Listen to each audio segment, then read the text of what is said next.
The baby's cry pierced through the Dakota wind like a knife through silence. Ethan Cole had heard many sounds in his years riding these endless plains, wolves howling, thunder cracking, men dying, but nothing like this. Nothing so small, so desperate, so utterly alone. He found them in the tall grass, a woman collapsed, lips cracked and bleeding, and an infant wailing with hunger beside her mother's unconscious body. In that moment, Ethan faced a choice that would shatter his solitary existence forever. This is their story. Stay until the end, hit that like button, and comment your city below so I can see how far this tale has traveled. The sun hung merciless in the afternoon sky, turning the Dakota prairie into a sea of golden grass that shimmered with heat waves. Ethan Cole had been riding for 3 days straight, his horse's hooves raising small clouds of dust with each tired step. The leather reins felt rough in his calloused hands, and sweat trickled down his back beneath his worn shirt. He was heading to Elkhorn Ridge, a small settlement where he planned to collect wages for a cattle drive he'd completed 2 weeks prior. The journey should have been uneventful, just him, his horse Dakota, and the vast empty sky. But then he heard it.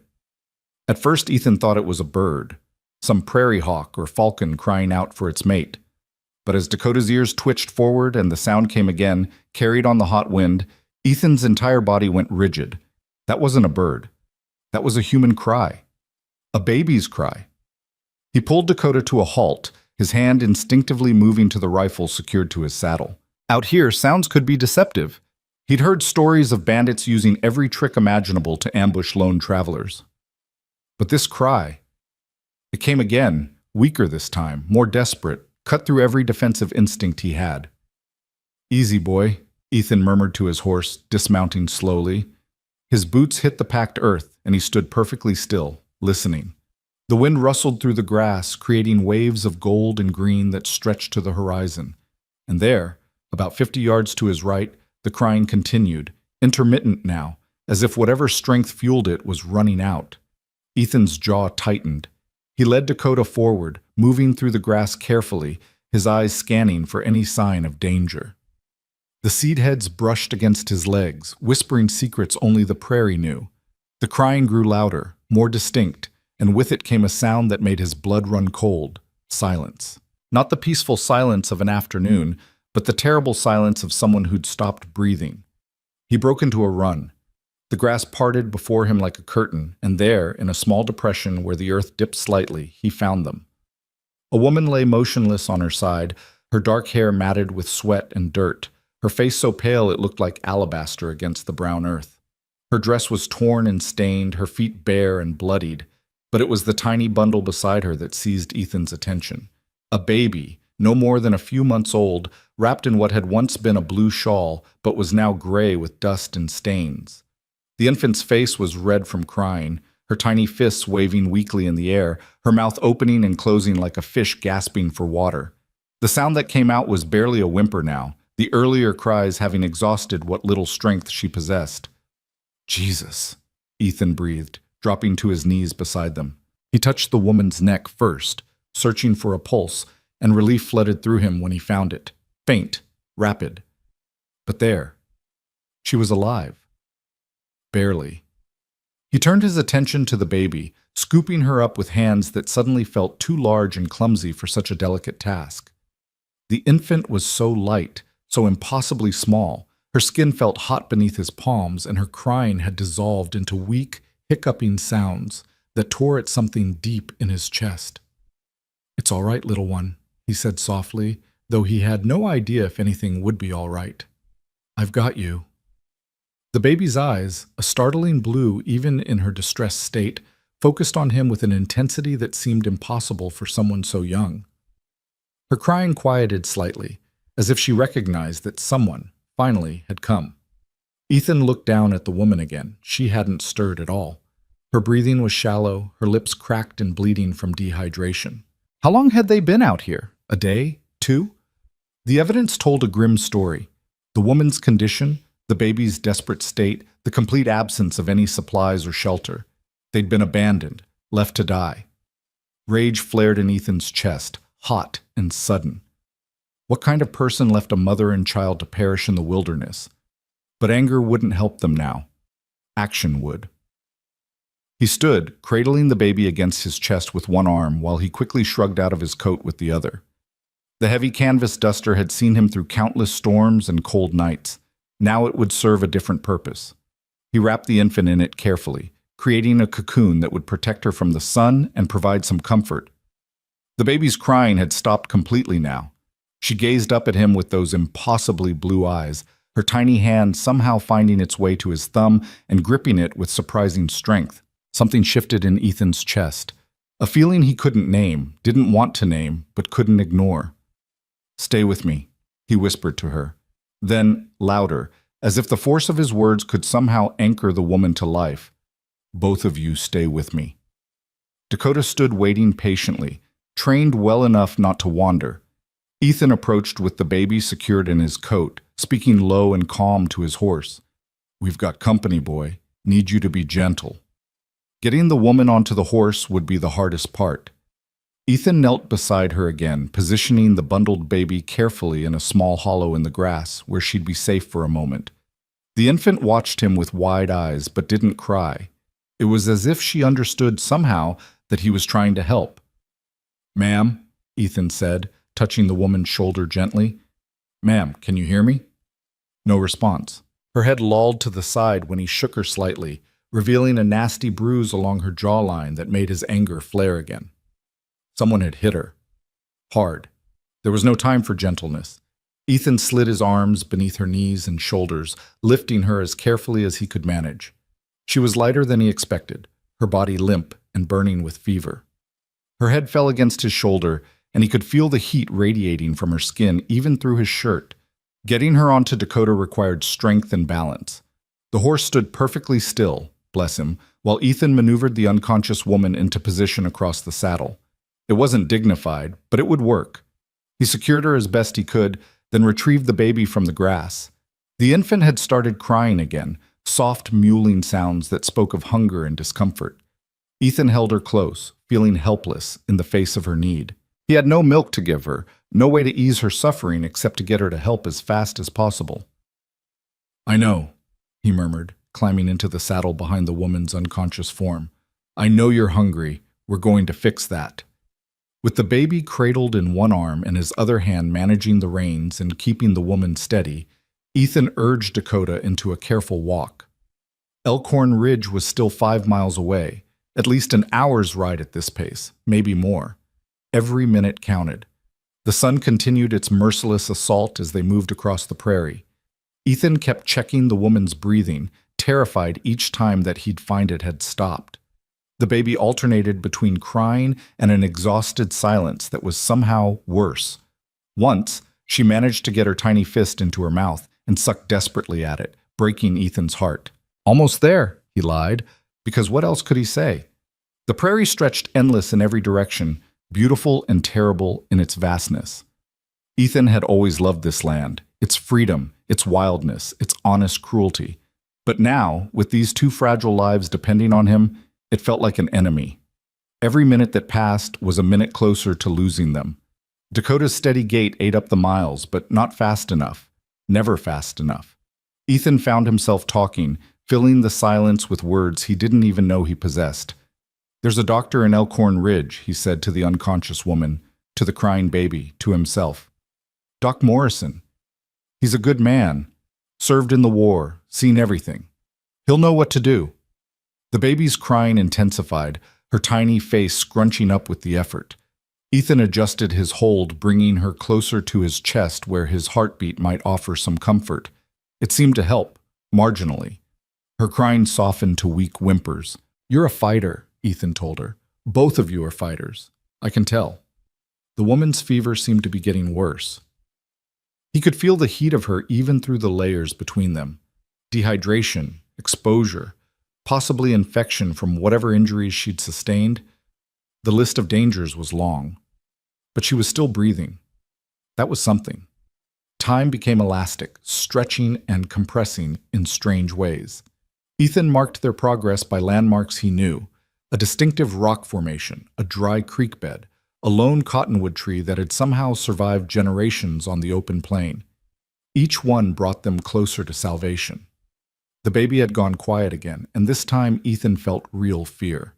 He shifted his arm to look down at her face. Her eyes were half closed, her breathing shallow. She was shutting down, her tiny body conserving what little energy it had left. "No," Ethan said sharply. "No, you don't give up. You hear me? We're almost there." He urged Dakota into a faster walk, then a trot, balancing speed against the risk of jostling his passengers too much. The woman remained unconscious, her body moving limply with the horse's motion. The baby made no sound at all. Finally, the buildings of Elkhorn Ridge appeared on the horizon. It wasn't much of a town, a main street with perhaps 20 structures, most of them wood-frame buildings weathered gray by the sun and wind. But it had a doctor, a general store, and a small boarding house. Right now, that made it the most important place in the world. Ethan guided Dakota straight down the main street, aware of the curious stares from the few people out in the afternoon heat. He must have made quite a sight, a dusty cowboy with an unconscious woman draped over his saddle and a baby wrapped in his coat. "Doc Morrison!" he called out as he approached the small building with a hand-painted sign reading "Medical Office." "Doc Morrison, I need you!" The door opened before he'd even dismounted. Isaac Morrison was a man in his 50s, gray-haired and stocky, with the calm competence of someone who'd seen the worst humanity had to offer and had learned how to patch it back together. He took one look at Ethan's burden and snapped into action. "Bring them inside," he said, holding the door wide. "What happened?" "Found them on the prairie," Ethan said, dismounting carefully with the baby while Morrison helped ease the woman down. "Been out there at least a day, maybe more. She's fevered. The baby's starving." Together they carried the woman inside and laid her on the examination table. Morrison immediately began his assessment, checking her pulse, her breathing, lifting her eyelids to examine her pupils. "Martha," he called toward the back of the building, "I need you." A woman appeared, Morrison's wife, who often assisted with his medical work. She was a sturdy woman with kind eyes and capable hands. She took one look at the scene and understood immediately. "The baby needs milk," Ethan said urgently, still holding the small bundle. "She's been crying for hours. I don't know how long since she was fed." Martha reached for the infant, and Ethan found himself reluctant to let go. The baby's tiny hand was still gripping his thumb through the coat. But Martha's face was kind and knowing, and finally he released his grip. "I'll take care of her," Martha promised. "We'll get some milk into her right away." She disappeared into the back room, and Ethan turned his attention back to Morrison, who was examining the woman more thoroughly now. He'd discovered the bruise on her jaw, and his expression had darkened. "Someone did this to her," Morrison said quietly. "It wasn't a question. That's what I figured." "Any idea who she is? Where she came from?" Ethan shook his head. "Found her and the baby about 5 miles out, just lying in the grass. No supplies, no horse, nothing. They were abandoned." Morrison worked in silence for a moment, his hands gentle as he checked for broken bones and other injuries. "She's severely dehydrated," he said finally, "and this fever is concerning. I'm going to need to get fluids into her, cool her down. She's got some cuts and scrapes, but nothing that looks too serious. The bigger worry is what's happening inside. Infection, heat stroke, could be anything." "Will she make it?" Morrison met his eyes. "I don't know, son, but I'll do everything I can." From the back room came the sound of the baby crying again, but this time the cry was stronger, more indignant. It was the cry of a child who was being cared for, whose immediate needs were being met. The sound of it loosened something tight in Ethan's chest. "The baby?" he asked. "She's feeding," Martha called out. "Poor little mite is starving, but she's taking the milk well. She'll be all right." Ethan moved to a chair against the wall and sat down heavily, suddenly aware of how exhausted he was. His arms ached from holding the baby, his back hurt from the awkward position of keeping the woman steady in the saddle, and his throat was dry from the heat and dust. But more than physical exhaustion, he felt emotionally drained, as if the intensity of the last few hours had wrung something vital from him. Morrison worked steadily, methodically. He cleaned the woman's wounds, applied cool compresses to bring down her fever, and carefully administered water drop by drop between her cracked lips. She didn't wake, but her breathing seemed to grow steadier under his care. "There's a story here," Morrison said without looking up from his work. A bad one, I'd wager. Yeah, Ethan agreed. I'd wager so too. You planning to stick around? Find out what it is? The question surprised Ethan. He'd been so focused on getting them to safety that he hadn't thought beyond this moment. His original plan had been to collect his wages and move on. Maybe head north toward Montana, find work on one of the big ranches up there. He had no ties to Elkhorn Ridge, no reason to stay. Except now there was a woman who might wake up alone and terrified, and a baby who'd already seemed to know his face. I'll stay until she wakes up, Ethan heard himself say. Make sure they're all right. Morrison glanced at him, a slight smile touching his weathered face. That's good of you. Was it? Ethan wasn't sure. It felt less like goodness and more like inevitability, as if the moment he'd heard that baby crying in the grass, his path had been altered in ways he couldn't yet understand. The afternoon wore into evening. Martha brought the baby out, cleaned and fed and wrapped in a soft blanket. The infant was sleeping now, her tiny face peaceful in a way that made Ethan's chest tighten. Martha laid her in a small basket lined with cloth, positioning her where they could all keep an eye on her. She's a beautiful child, Martha said softly. Someone loved her enough to dress her well before whatever happened. It was true. Despite the dirt and the wear, the baby's clothing had been well made, carefully sewn. Someone had cared for this child, which made her abandonment all the more incomprehensible. The woman on the table stirred for the first time as the sun was setting, a low moan escaping her lips. Morrison was at her side immediately, speaking in low, soothing tones. Easy now, he said. You're safe. You're in Elkhorn Ridge, in my medical office. You're safe. Her eyes fluttered open, unfocused and confused. She tried to sit up, panic flooding her features, but Morrison's gentle hand on her shoulder kept her still. My baby, she gasped, her voice rough and barely audible. Where's my baby? Right here, Martha said quickly, bringing the basket close. She's right here, and she's fine. See? Sleeping peacefully. The woman's eyes found the basket, found the small sleeping form within, and tears began streaming down her face. She reached out with a shaking hand, her fingers barely brushing the baby's blanket before her strength gave out, and her arm fell back to her side. Thank you, she whispered, her eyes closing again. Thank you. Don't try to talk, Morrison said. You need rest. We'll explain everything when you're stronger. But her eyes opened again, this time searching the room until they found Ethan, still sitting in his chair against the wall. For a long moment, they simply looked at each other. This woman whose name he didn't know, whose story was still a mystery, and the cowboy who'd stumbled upon her in the grass. You, she said, her voice barely more than a breath. You found us. Ethan stood, moving closer but maintaining a respectful distance. Yes, ma'am. My Lucy. You saved my Lucy. Martha did that, Ethan said, nodding toward the doctor's wife. I just got you here. No. The woman's eyes were intensely focused now, despite her weakened state. You came. You heard her crying, and you came. Others would have ridden past. The weight of what she wasn't saying hung in the air. Someone had ridden past. Someone had left them there to die. Well, Ethan said awkwardly, I couldn't do that. A small smile touched the woman's cracked lips. No, she said. I don't suppose you could. Her eyes closed again, and this time she slipped into a deeper sleep, her breathing regular and more peaceful than before. Morrison checked her pulse and nodded with satisfaction. She'll sleep now, he said. Best thing for her. When she wakes, she'll need food and more water, but I think she'll recover. And the baby? Ethan asked. Healthy as far as I can tell. Hungry and dehydrated, but nothing that good care won't fix. Martha smiled at Ethan. You did a good thing today, Mr. Cole. Ethan Cole.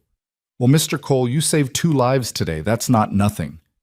Ethan looked down at the sleeping baby, at the woman whose name he now knew was Clara, whose daughter was Lucy. He thought about the moment he'd heard that cry piercing through the wind, about the choice he'd made to investigate rather than ride on. Such a small choice, really, such enormous consequences. What happens now? He asked. Morrison exchanged a glance with his wife. Now, we care for them until they're strong enough to move on, And we try to find out what happened, why they were out there alone. Someone will come looking, Martha added quietly. Someone always does, with stories like these. There was a warning in her words, Ethan realized. Whatever had happened to Clara and Lucy, whatever had led to them being abandoned on the prairie, it probably wasn't over. There would be complications, consequences, possibly danger. The smart thing would be to collect his wages and leave town before any of that caught up with them. The smart thing would be to walk away from this situation that was clearly complex and potentially dangerous. He'd done his good deed. He'd saved their lives. That was enough. Except when he looked at Lucy sleeping peacefully in her basket, when he remembered the feel of her tiny hand gripping his thumb, when he thought about Clara's eyes meeting his across the room with such desperate gratitude, he knew he wouldn't leave, not yet. I'll need a room, Ethan said. Somewhere I can stay for a while. Morrison smiled as if he'd expected nothing less. Mrs. Henderson runs the boarding house 2 doors down. Clean rooms, fair prices. Tell her I sent you. Night had fallen properly now, the prairie beyond the town's few lights becoming an ocean of darkness. Ethan stepped outside for a moment, letting the cool air wash over him. Dakota was tied to the hitching post, still patient, still waiting. Ethan stroked the horse's nose, drawing comfort from the familiar. "We're staying, boy," he said quietly. "Don't ask me why, but we're staying." Above him, stars were beginning to emerge, thousands upon thousands of them scattered across the vast sky. Out on the prairie, Ethan had always found the stars comforting, proof that there was something larger than himself, larger than the day's troubles and triumphs. Tonight they seemed different, like witnesses to the choice he'd made, to the path he'd stepped onto without fully understanding where it would lead. Inside the medical office, 2 lives hung in balance, not between death and survival anymore, but between past and future, between whatever horrors had brought them to that grass and whatever possibilities lay ahead. And somehow, inexplicably, Ethan Cole found himself woven into their story, his own solitary path intersecting with theirs in ways he couldn't yet comprehend. He thought about the moment he'd found them, about Clara's unconscious form and Lucy's desperate cries. He thought about the rage he'd felt at their abandonment, the fear that had gripped him during the ride to town, the strange sense of rightness when Lucy's hand had found his thumb. Something had changed in those hours. Something fundamental had shifted in the bedrock of who Ethan Cole was and what he wanted from this life. He'd always been a loner, content with his own company, answerable to no one.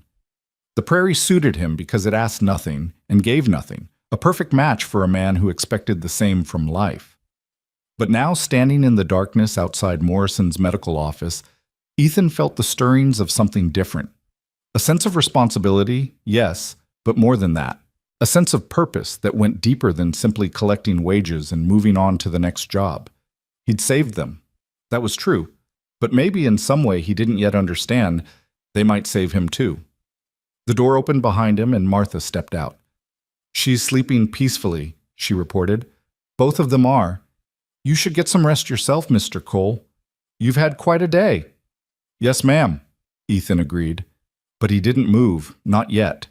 Martha came to stand beside him, looking out at the dark prairie with him. "You're wondering what you've gotten yourself into," she said quietly. It wasn't a question. "Something like that." "Well, I can't tell you what's ahead, but I can tell you this. What you did today mattered. Whatever comes next, that will always be true."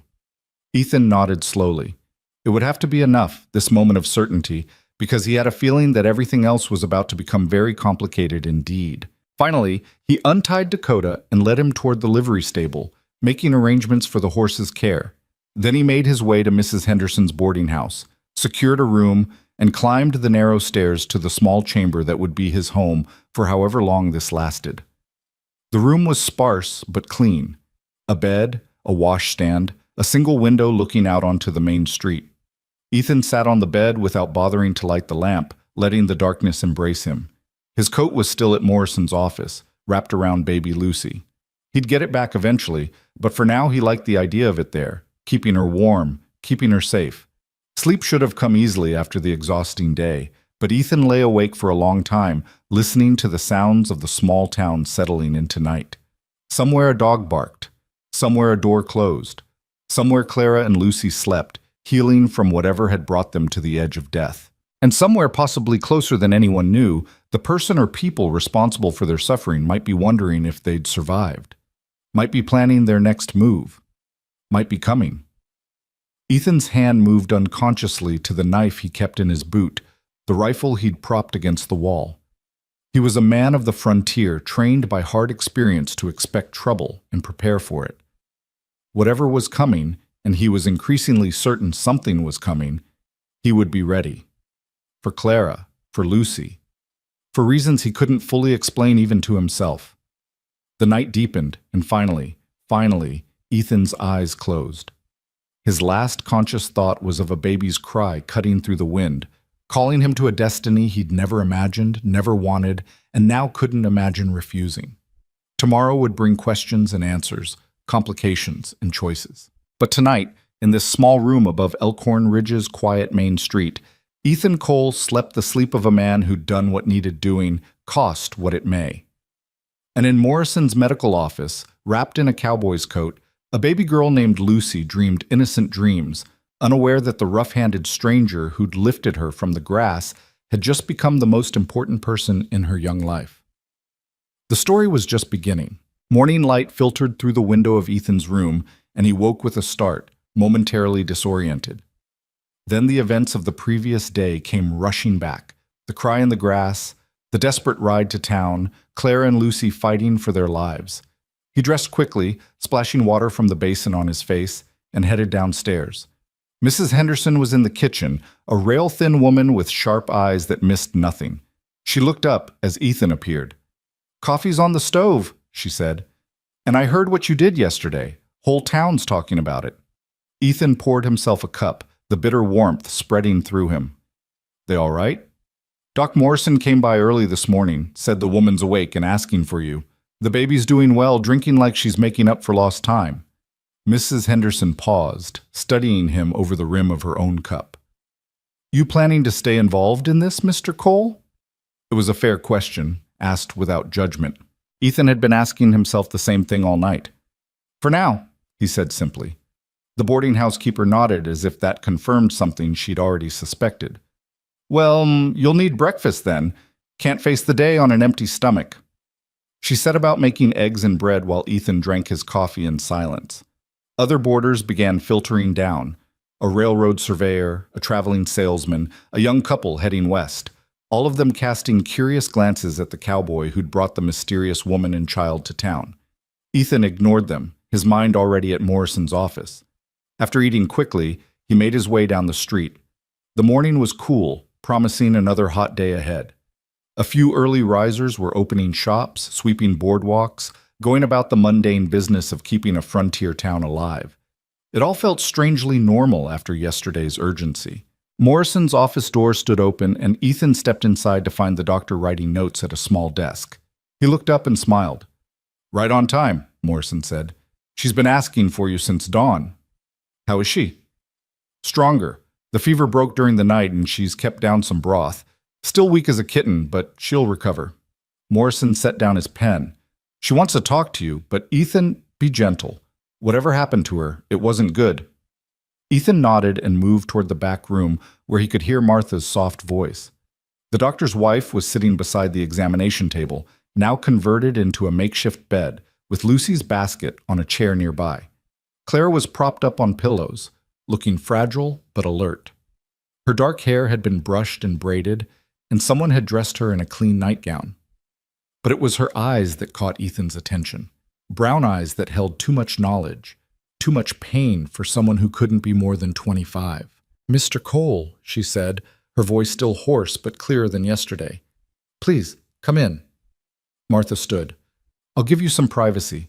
I'll be just outside if you need anything." When they were alone, save for sleeping Lucy, an awkward silence fell. Clara broke it first. "I don't know how to thank you," she began. "You saved our lives. If you hadn't found us—" "You don't need to thank me," Ethan interrupted, uncomfortable with her gratitude. "Anyone would have done the same." "No," Clara said firmly. "Not anyone. They didn't." Her hands twisted in the blanket covering her. "They rode right past us. I was conscious enough to see them, 2 riders, maybe 3 hours before you came. I tried to call out, but my voice was gone. They looked right at us and kept riding. The rage Ethan had felt yesterday flared again. Who were they? I don't know. I couldn't see their faces clearly. Everything was blurred. She paused, gathering strength. But you stopped. You heard Lucy crying, and you came. That makes you different from most men I've known. Ethan pulled up the chair Martha had vacated and sat down, his hat in his hands. Ma'am, Clara, I need to understand what happened, how you ended up out there alone. Her face closed off, fear flickering across her features. For a moment, Ethan thought she wouldn't answer. Then Lucy made a small sound in her sleep, and Clara's expression softened. For her, she said quietly. I'll tell you for her, because you deserve to know what you've gotten yourself into. She took a deep breath. My name is Clara Whitmore. I was born in Philadelphia, married at 18 to a man named Marcus Whitmore. He was older, established, respected. My father thought it was a good match. Was it? Ethan asked, though he already knew the answer. For the first month, maybe. Clara's voice was steady but emotionless, as if she were recounting someone else's story. Then I learned what Marcus was really like. He had a temper, you see, and he believed a wife was property, something to be controlled and disciplined. The bruise on her jaw suddenly made terrible sense. Ethan's hands tightened on his hat, but he said nothing, letting her continue at her own pace. I endured it for 2 years, tried to be the perfect wife, thinking if I just did everything right, he'd stop. But men like Marcus don't stop. They only get worse. She looked at Lucy's basket. Then I found out I was pregnant, and something changed in me. I realized I couldn't let my child grow up in that house, watching what he did to me, learning that love looked like violence. So you left, Ethan said. I tried to. The first time he found me within a day. The punishment for that? She trailed off, and Ethan saw her hand unconsciously move to her ribs. The second time I was 8 months pregnant. I got as far as New York before he tracked me down. He was more careful that time. Nothing that would show. Nothing that would risk the baby. He wanted an heir, you see. Lucy, Ethan said softly. Clara nodded. I gave birth to her 3 months ago, and the moment I held her, I knew I had to try again. I couldn't let her grow up thinking a man's fists were normal, that fear was what a home should feel like. How did you end up in Dakota? Marcus had business out west, something to do with railroad investments. We came by train to Deadwood, and I saw my chance. I'd been planning, saving small amounts of money whenever I could, hiding them in Lucy's things where he'd never look. A woman in Deadwood helped me. Mrs. Chen, she ran a boarding house. She gave me supplies, arranged for me to join a wagon train heading to Montana. But you didn't make it to Montana, Ethan observed. Clara's face darkened. No. 3 days into the journey, Marcus found us. I don't know how. Maybe he paid someone. Maybe he just got lucky. He rode into camp one night, all smiles and explanations. Told everyone I was his wife, that I'd run away because of female hysteria after the baby, that he was taking me home for my own good. And they believed him, Ethan said, disgust in his voice. Why wouldn't they? He's a respectable businessman, well-dressed, well-spoken. I was just a hysterical woman with a newborn. The wagon master wouldn't go against him. Her voice cracked slightly. Marcus didn't even wait until we were out of sight. He hit me right there in front of them, said he was disciplining his property. No one intervened. Ethan felt sick. How did you get away again? I didn't, not at first. He took us back toward Deadwood, but he was so angry, so drunk on his own righteousness. We stopped to camp that first night, and he drank himself into a stupor. I waited until he was unconscious, took Lucy, and ran. I didn't have supplies, didn't have a horse, just ran into the darkness with my baby. Into the prairie, Ethan said, understanding now. I walked all night, all the next day. I thought if I could just get far enough, if I could reach another town, I could find help. But there was nothing out there, just grass and sky and heat. I ran out of water by the second day. Lucy was crying, and I couldn't feed her properly, couldn't give her what she needed. Tears were streaming down Clara's face now. I tried to keep going, but my body just gave out. The last thing I remember was lying down in the grass, holding Lucy, and praying that someone kind would find her even if I didn't make it. She looked at Ethan then, her eyes raw with emotion. You were the answer to that prayer. You were the someone kind. Ethan didn't know what to say. The story was worse than he'd imagined, and he'd imagined plenty during the long night. He thought about the men who'd ridden past them, about the wagon master who'd let Marcus take her, about a system that treated women as property and called it civilization. He's going to come looking, Ethan said. It wasn't a question. Yes, Clara whispered. He'll never stop. Marcus doesn't accept defeat, and he sees Lucy as his possession. He'll come. Let him, Ethan said, surprising himself with the vehemence in his voice. Let him come to Elkhorn Ridge asking for his wife. He'll find things are different here. Clara shook her head. You don't understand. Marcus is powerful, connected. He'll bring the law on his side, claim I kidnapped his daughter, that I'm unfit. He'll make himself the victim, and people will believe him because that's what people do. They believe men like Marcus. Not everyone, Ethan said firmly. Doc Morrison knows what he saw yesterday. I know what I found in that grass. Martha knows a beaten woman when she sees one, and I'll be damned if I let him take you or Lucy back to that life. Why? Claire asked, her voice breaking. Why do you care? You don't know us. We're nothing to you. Ethan stood, moving to look down at Lucy in her basket. The baby was awake now, her blue eyes tracking movement with growing awareness. She'd filled out even in one day of proper feeding, her cheeks less hollow, her skin less feverish. When Ethan extended his finger, she grabbed it with that surprising strength babies possessed. I heard her crying, he said simply. I can't unhear it, and I can't walk away knowing what's waiting if Marcus finds you. Clara was quiet for a long moment. You're a good man, Ethan Cole, she said finally. But goodness isn't always enough against men like my husband. He'll destroy you if you stand in his way. He can try, Ethan said. The door opened and Morrison stepped in, ending the heavy conversation. I hate to interrupt, but Clara needs rest. And Ethan, there's someone here to see you. Ethan followed the doctor out front to find Sheriff Thomas Wade waiting, a burly man in his 50s with a weathered face and shrewd eyes. He extended his hand to Ethan.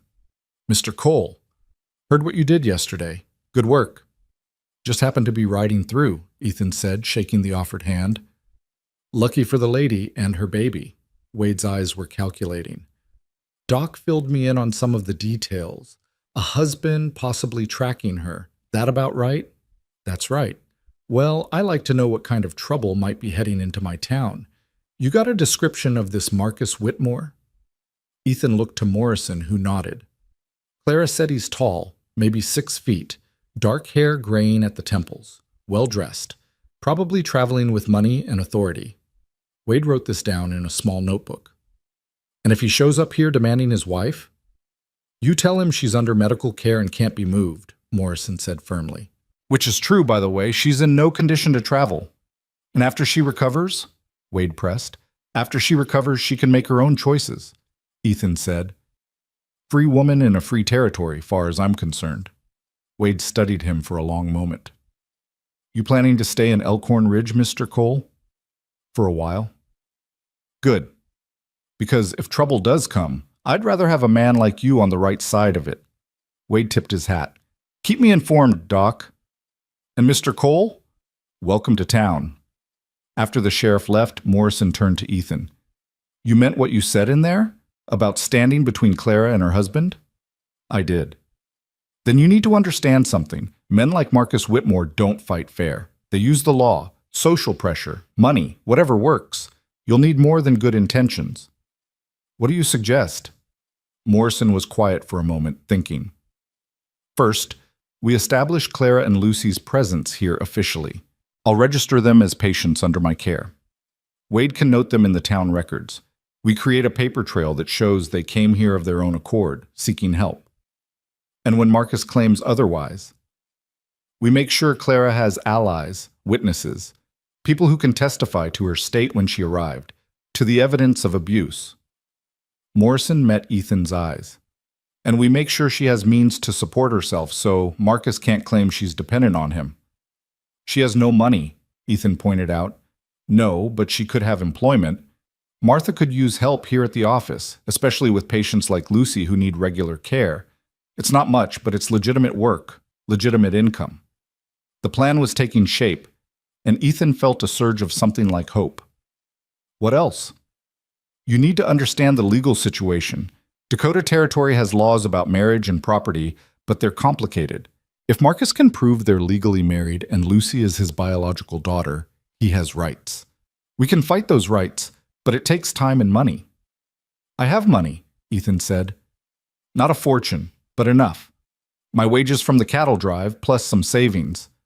Morrison looked surprised. You'd spend your money on this? On them? Ethan thought about the question.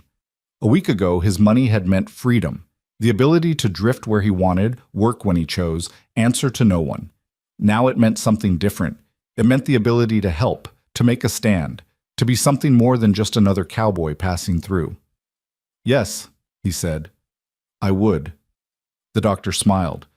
Then we might just have a chance. The days that followed fell into a rhythm. Ethan collected his wages from the cattle company's agent in town, then settled into work helping at the livery stable, honest labor that kept him in Elkhorn Ridge and gave him a reason to stay that didn't raise questions. Each morning he'd visit Morrison's office to check on Clara and Lucy. Each evening he'd return, often bringing small things, flowers from the prairie, a toy he'd carved from wood, news from town. Clara grew stronger daily. By the end of the first week, she was sitting up for extended periods, feeding Lucy herself, even walking short distances with support. The bruises faded, the cuts healed, and color returned to her face. But the fear in her eyes never quite disappeared, especially when unfamiliar riders came through town. Lucy thrived. Under Martha's care and her mother's love, the baby transformed from the desperate, crying infant Ethan had found into a happy child who smiled readily and gurgled with delight when Ethan appeared. He found himself looking forward to those smiles more than he wanted to admit. She knows you, Clara said one evening, watching as Ethan held Lucy with increasing confidence. She lights up when you arrive. She's a smart girl, Ethan replied, bouncing Lucy gently. Knows who brought her to safety. No, Clara said softly. She knows who cares about her. Babies can sense these things. The comment hung between them, weighted with meaning neither was ready to fully acknowledge. Ethan focused on Lucy, letting the moment pass. But the moments were accumulating, building into something larger. The way Clara's face relaxed when he entered the room, the way she'd begun asking his opinion on small decisions, the way his days now revolved around visiting hours at Morrison's office instead of planning his next destination. Martha noticed, of course. You're getting attached, she told him one afternoon while Clara was napping and Ethan was holding Lucy. Just making sure they're all right, Ethan said defensively. Martha smiled knowingly. And that's why you carved that rattle for Lucy and brought Clara that book of poetry, just making sure they're all right? Ethan felt heat rise in his face. She needed something to read. Gets boring lying in bed all day. She did need something to read, Martha agreed, and it was thoughtful of you to provide it, just as it was thoughtful of you to pay Doc Morrison's fees without telling Clara, and to arrange with Mrs. Henderson for a room for them once Clara's well enough to leave here. How did you— Small town, Ethan. People talk. Martha's expression grew serious. I'm not criticizing. What you're doing is kind and generous, but I want you to think about something. What happens when Marcus does show up? Because he will, sooner or later. And when he does, you'll be standing between a man and what he considers his property. That's a dangerous place to be. I know, Ethan said quietly. Do you? Because I've seen men like you before, good men who think they can fix everything with courage and good intentions. Sometimes that's enough. Sometimes it just gets people hurt. Lucy chose that moment to grab Ethan's nose, making him smile despite the heavy conversation. What would you have me do? Walk away? No, Martha said firmly. I'd have you stay, but with your eyes open. Understand what you're taking on. Clara's not just a woman who needs temporary help. She's a woman with a dangerous past and an uncertain future. Lucy's not just a baby who needed rescuing. She's a child who will need a father figure, protection, stability. If you're going to be that for them, you need to be sure. because starting and then leaving would be worse than never starting at all. The words struck home. Ethan looked down at Lucy, at her trusting blue eyes and her tiny hand wrapped around his finger, and felt the weight of Martha's warning. What was he doing? He was a cowboy, a drifter, a man whose longest stay in any town had been 3 months.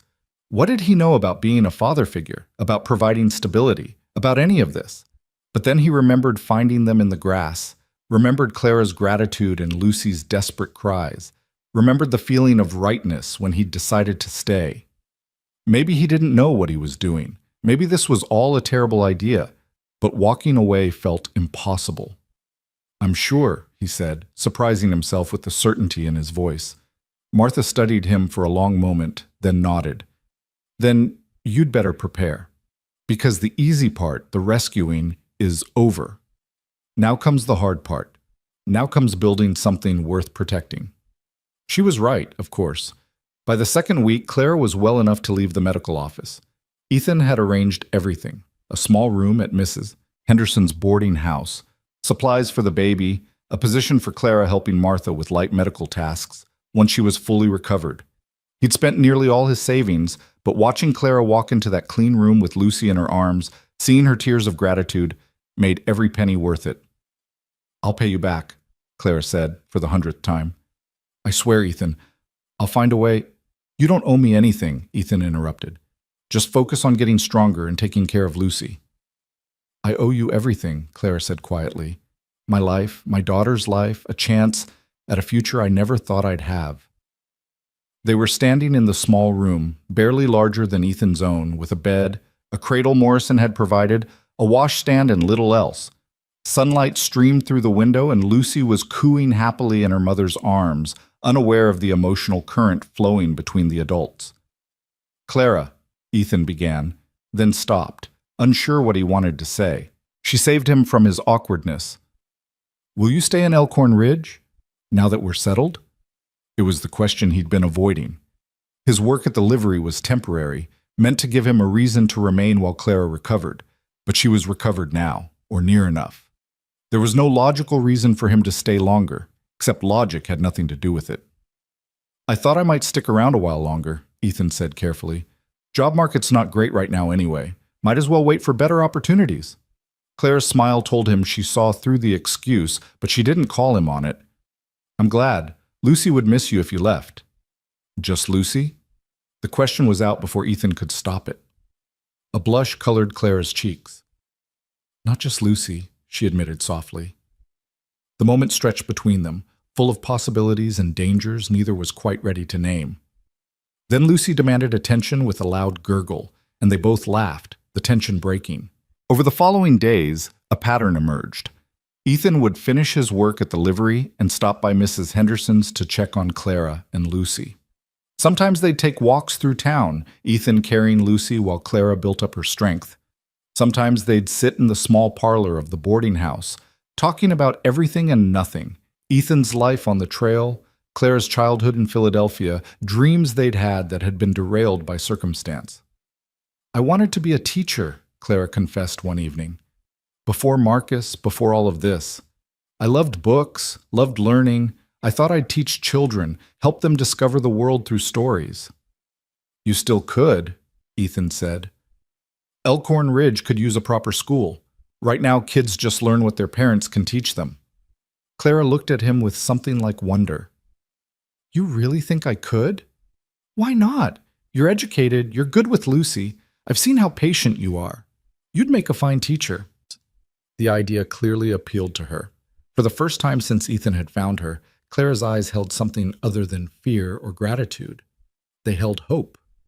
But hope was a fragile thing in a world where Marcus Whitmore existed. 3 weeks after Ethan had found Clara and Lucy in the grass, the danger they'd been preparing for arrived in Elkhorn Ridge. Ethan was at the livery when he heard the commotion, a fine carriage pulling up in front of Morrison's office, expensive horses snorting and stamping. He moved to the doorway and felt his blood run cold. The man who stepped from the carriage matched Clara's description perfectly. Tall, well-dressed in an expensive suit despite the dust of travel, dark hair graying at the temples, an air of authority and wealth surrounding him like cologne. Marcus Whitmore had arrived. Sheriff Wade was already approaching, and Ethan quickly crossed the street to join them. Marcus was speaking to Morrison, who'd emerged from his office. "My wife and daughter," Marcus was saying, his voice cultured and reasonable. "I've been searching for them for weeks. I was told they might be here receiving medical care?" Morrison's face was carefully neutral. "I have a patient matching that description, yes." "Wonderful." Marcus's smile was all charm. "I've been so worried. Clara hasn't been well since the baby was born. Some kind of hysteria. She wandered off in Deadwood, and I've been frantic trying to find her." "That's an interesting story," Wade said, his hand resting casually on his gun belt. "Differs somewhat from what we've heard." Marcus's eyes sharpened as he took in the sheriff's badge, then shifted to Ethan. "And who might you be?" "Ethan Cole. I'm the one who found your wife and daughter." "Then I'm in your debt, sir," Marcus said smoothly. "How did you come across them?" "Lying unconscious in the prairie grass about 5 miles from here. No supplies, no water, no horse. Left to die." Marcus's expression flickered, just for a moment, before the mask of concern returned. "How terrible. Clara must have been more confused than I realized. She must have wandered much farther than I thought." "Or she was running," Ethan said bluntly, "running from someone." The temperature of the conversation dropped noticeably. Marcus's smile became fixed, dangerous. "I don't appreciate your tone, Mr. Cole. Whatever lies my wife has told you—" "I haven't heard any lies," Ethan interrupted. "Just facts. Facts about bruises and fear and a woman desperate enough to walk into the wilderness with an infant rather than stay with her husband." Marcus's veneer of civility was cracking. "My relationship with my wife is none of your concern. Now, if you'll excuse me, I'd like to see Clara and my daughter." "She doesn't want to see you," Morrison said quietly. "I don't care what she wants," Marcus snapped, his true nature emerging. "She's my wife. The child is mine. I have every legal right." "You have the right to stay away from them," a new voice said. Clara had emerged from the boarding house, pale but determined, with Martha standing protectively beside her. Lucy was safely inside with Mrs. Henderson, kept away from the confrontation. Marcus's face transformed at the sight of her, fury and possessiveness warring with the need to maintain his public image. "Clara, darling, you've been ill. Let me take you home where you can properly recover." "I'm not going anywhere with you," Clara said, her voice shaking but firm. "I'm not your wife anymore, Marcus. I left you. I choose to stay here." "You don't get to choose," Marcus said, his voice low and threatening. "You belong to me. The child belongs to me. You'll come with me now, or I'll make you wish you had." Ethan stepped between them. "That's enough." Marcus looked at him with pure hatred. You've been filling her head with ideas, haven't you? Convincing her she can defy me. Do you have any idea who you're dealing with?"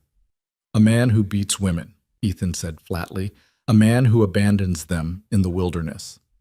A man who's about to learn that those things don't play well in Dakota territory." "I have rights," Marcus hissed. "Legal rights. She's my wife under the law." "Pennsylvania law, maybe," Wade interrupted. "But out here things work differently, and I tend to believe a woman who shows up beaten and half dead over a man who shows up in an expensive suit making demands." Marcus's hand moved toward his coat, and Ethan's hand dropped to his gun. The moment hung there, tense and dangerous, before Marcus seemed to realize he was outnumbered and outgunned. He stepped back, his smile returning but colder now, calculated. "Very well," he said. "If that's how you want to play this, we'll play it legally. I'll return with proper documentation of our marriage, proof of my paternity, and a court order if necessary. And when I do, Sheriff, you'll have no choice but to hand them over to me. And you," he looked at Ethan, "you'll learn what happens to men who interfere in matters that don't concern them." He climbed back into his carriage, and within moments, the expensive vehicle was rolling out of Elkhorn Ridge, leaving a cloud of dust and tension in its wake. Clara was trembling. Ethan moved to her side, and she gripped his arm for support. "He'll be back," she whispered. "He'll come back with the law, and they'll make me go with him." "No," Ethan said firmly. "That's not going to happen." But even as he said it, he saw the doubt in Clara's eyes, the fear that had been her companion for so long, and he knew that Marcus's threat wasn't empty. The man had resources, connections, the weight of law and society on his side. Fighting him would require more than good intentions. It would require strategy, sacrifice, and possibly a solution none of them had yet considered. As Clara leaned against him, as the sun set over Elkhorn Ridge, Ethan felt the full weight of the promise he'd made settle onto his shoulders. He'd saved them once. Now he had to find a way to save them again, this time from a danger that couldn't be defeated with a rifle or a fast horse. This time, the battle would be fought with law and legitimacy, with witnesses and documentation, with every resource Ethan could muster. And at the center of it all was a question he hadn't dared to fully form until now. How far was he willing to go to protect Clara and Lucy? What was he willing to sacrifice, to risk, to become? The answer came to him clearly as he stood there with Clara's weight against him, with the knowledge that Lucy was safe inside waiting for her mother's return. Everything. He was willing to risk everything. He just had to figure out how. The confrontation with Marcus cast a shadow over Elkhorn Ridge that no amount of sunlight could dispel. That evening, a meeting convened in Morrison's office. The doctor, his wife Martha, Sheriff Wade, Clara, and Ethan. Lucy slept peacefully in her cradle, unaware that her future hung in the balance. "He'll be back within 2 weeks," Wade said, pacing the small space. "Maybe less if he's got connections in territorial government. And when he comes, he'll have papers that say Clara Whitmore is legally his wife and Lucy is his daughter. In the eyes of the law, that gives him rights." "Rights to what?" Ethan demanded. "To beat her? To abandon her in the wilderness?" "I'm on your side, Cole," Wade said sharply. "But I have to enforce the law as it's written, not as I wish it was. A husband has legal authority over his wife. That's the reality we're working with." Clara sat with her hands folded tightly in her lap, her face pale. "Then there's nothing to be done. He'll take me back, and everything Ethan did, everything all of you have done, will be for nothing." "There might be a way," Morrison said slowly. All eyes turned to him. "It's not ideal, and it would require sacrifice from everyone involved, but there is a legal avenue." "What avenue?" Clara asked. Morrison looked uncomfortable. "Marriage. If you were married to someone else, legally married, properly documented, Marcus's claim would be significantly weakened. He could argue your marriage to him is still valid, but it would take time to sort out in court. Time you could use to establish residency, build a case, gather evidence of abuse." The room fell silent. Ethan's heart was pounding, understanding where this was leading before anyone said it aloud. "Who would marry her?" Martha asked softly, though her eyes were already on Ethan. "It would have to be someone Marcus couldn't easily dismiss or intimidate," Morrison continued. "Someone established in the community with witnesses to attest to the legitimacy of the union. Someone willing to stand up in court and swear the marriage was entered into freely and in good faith." Clara was shaking her head. "No, I won't ask that of anyone. It's too much, too dangerous." "You're not asking," Ethan heard himself say. "I'm offering." Every head turned toward him. Clara's eyes were wide with shock. "Ethan, you can't," she began. "Why not?" He stood, his hands gripping the back of his chair. "Marcus is coming back with the law on his side. We need something equally legal to fight him with. A new marriage, witnessed and recorded, gives us that." "But you'd be binding yourself to a woman you barely know," Clara protested. "With a child who isn't yours, running from a dangerous man. Your whole life would change." "My life already changed," Ethan said quietly. "Changed the moment I heard Lucy crying in that grass. I can't go back to who I was before that, Clara. I don't want to." Wade was studying him carefully.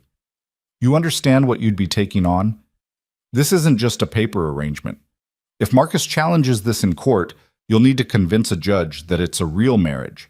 You'd be legally responsible for Clara and Lucy, and Marcus will try to destroy you, your reputation, your livelihood, maybe worse." "I understand." "And if the court sides with Marcus anyway, if they decide his marriage takes precedence, then at least we'll have fought," Ethan said. "At least we'll have tried every option before letting him take them." Martha moved to Clara's side. "It's your decision," she said gently. "No one can make it for you."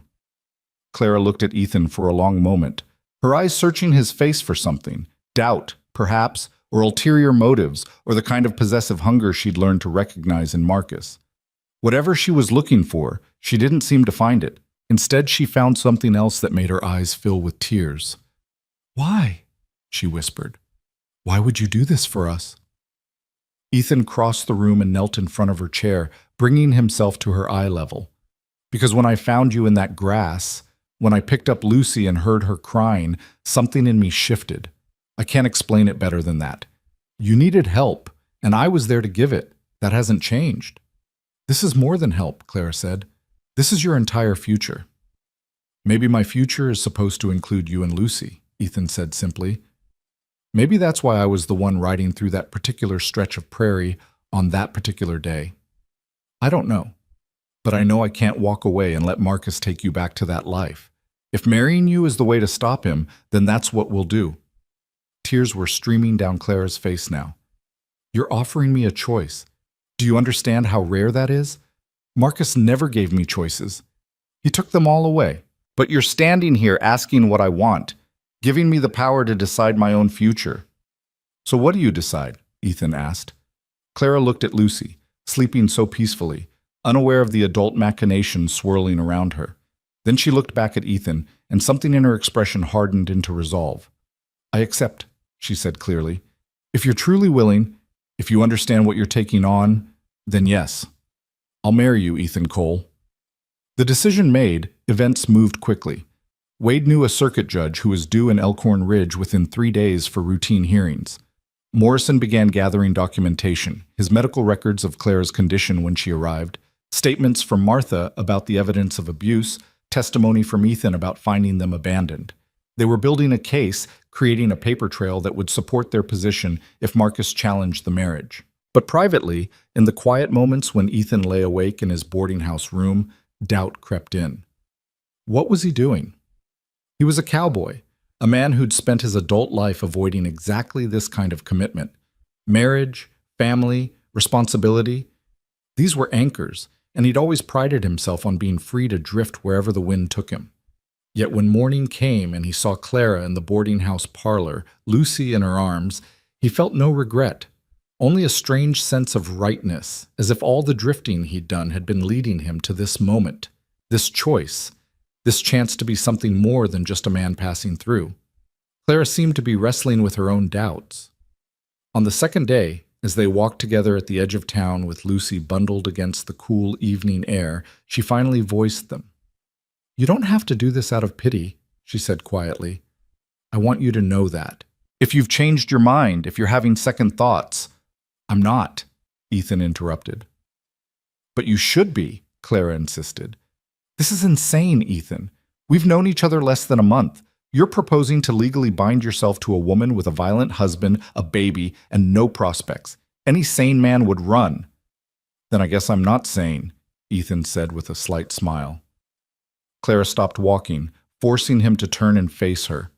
Lucy gurgled happily between them, grabbing at the evening light as if she could catch it in her tiny fists. "I need you to understand something," Clara said seriously. "I'm grateful for what you're doing, more grateful than I can ever express. But I won't trap you in a marriage based on obligation and pity. If we do this, I need to know it's because you truly want to, not because you feel responsible for us." "I do feel responsible for you," Ethan admitted, "but that's not why I'm doing this. I'm doing it because when I think about Marcus taking you and Lucy away, when I imagine never seeing either of you again, something in my chest feels like it's being crushed. I'm doing it because Lucy's smile is the first thing I think about when I wake up. I'm doing it because talking with you in the evenings has become the best part of my day." He paused, surprised by his own honesty. "I can't promise I'll be a good husband. I've never been married, never even thought seriously about it before. But I can promise I'll try. I can promise I'll protect you and Lucy with everything I have.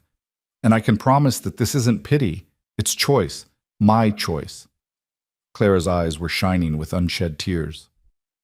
"I don't love you," she said bluntly. "I wish I could say I do, but I'd be lying. Marcus destroyed my ability to trust those feelings. I don't know if I can ever feel that way about any man again." "I'm not asking you to love me," Ethan said gently. "I'm asking you to let me stand between you and Marcus. The rest, Whatever else might or might not develop between us, we can figure out as we go. That's not fair to you.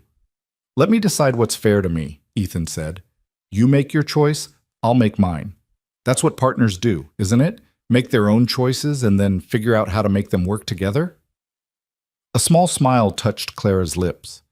Is that what we'd be? Partners? I'd like to think so, Ethan said.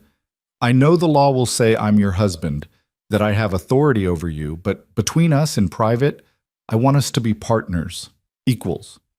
You have a voice in every decision that affects you and Lucy. That's my promise to you.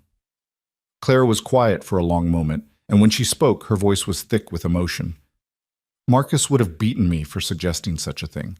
The idea that a wife should have equal say with her husband, he would have called it blasphemy.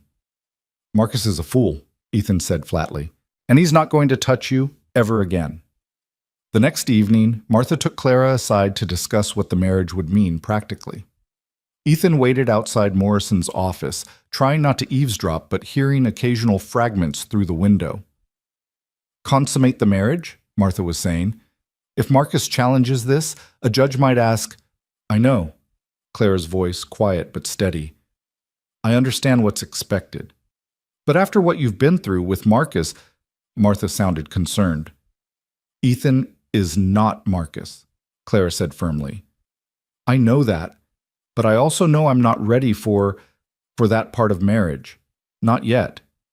Maybe not for a long time. Have you told him? No. How do I tell a man who's sacrificing everything for us that I can't, that I might never be able to? You tell him the truth, Martha said gently. And if he's the man I think he is, he'll understand. Later that night, Clara found Ethan sitting on the steps of the boarding house, looking out at the star-filled sky. She sat beside him, Lucy asleep in her arms. Martha talked to you, Ethan said. It wasn't a question. She did. Clara took a breath. Ethan, if we do this, if we actually get married, you need to know that I can't. I'm not ready to be a wife in all the ways that means. Marcus, She stopped, struggling with the words. You don't have to explain, Ethan said quietly. I understand. Do you? Because I'm asking you to enter into a marriage that might never be a real marriage. You'd be bound to a woman who can't even stand the thought of... Her voice broke. Ethan carefully took Lucy from her arms, cradling the sleeping baby against his chest. The infant settled immediately, her tiny hand curling against his shirt. Look at me, Clara, he said. When she did, he continued. I'm not marrying you to get a woman in my bed. I'm marrying you to keep you and Lucy safe. Everything else, whether this marriage ever becomes what the church and society think it should be, that's something we figure out together, at your pace, if ever. There's no pressure from me. Not now. Not ever. But that's not fair to you, Clara protested. You're a man. You have needs. I have a need to do the right thing, Ethan interrupted. And the right thing is making sure you feel safe, not obligated. If that means this marriage stays in name only for the rest of our lives, then that's what it'll be. Your body is yours, Clara. Not Marcus's, not mine, yours. And no one gets to touch it unless you want them to. Clara was crying openly now. How are you real? How does a man like you exist after everything I've seen, everything I've experienced? I'm not special, Ethan said. I'm just a man trying to do better than the ones who came before me in your life. That's a pretty low bar, considering. A watery laugh escaped Clara. You're wrong. You are special. And I promise you, Ethan Cole, that even if I can't give you everything a wife should, I'll be the best partner I can be. I'll keep your home. I'll stand beside you. You'll heal, Ethan said firmly. That's all I need you to do. Heal from what Marcus did. Build a life where Lucy can grow up safe and happy. And maybe, if we're lucky, figure out how to be happy yourself. That's enough. That's more than enough. They sat in silence after that, passing Lucy back and forth as the night deepened around them. And somewhere in that quiet exchange, something shifted between them. Not love. Clara was right that she wasn't ready for that, might never be ready. But something foundational and real. Trust. The beginning of a partnership built on honesty rather than ownership, on choice rather than obligation. The day of the marriage arrived with autumn crispness in the air. Judge Willard Thornton was a stern man in his 60s who'd seen enough of frontier life to be skeptical of most things. He'd agreed to perform the ceremony in his temporary chambers, a room above the general store that served as his office when he was in town.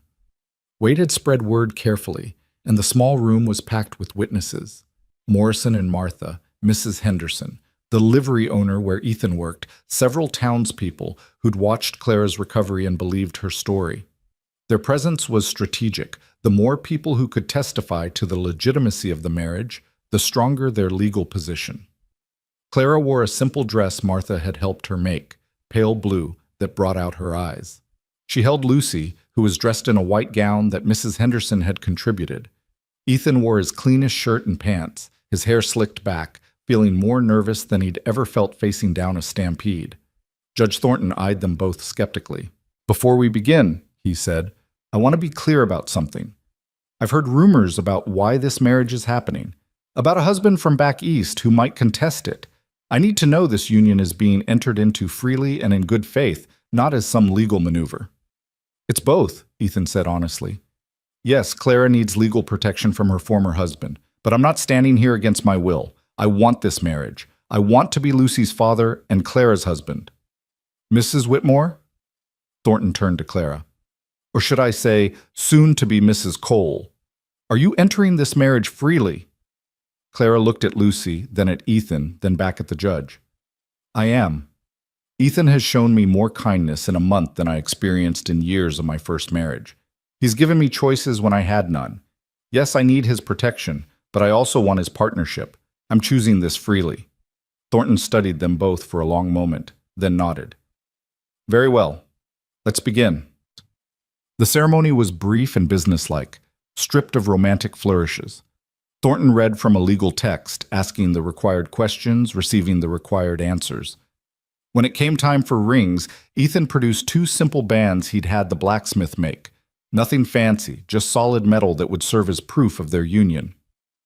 "Do you, Ethan Cole, take Clara Whitmore to be your lawfully wedded wife, to have and to hold from this day forward, for better or worse, for richer or poorer, in sickness and in health, until death do you part?"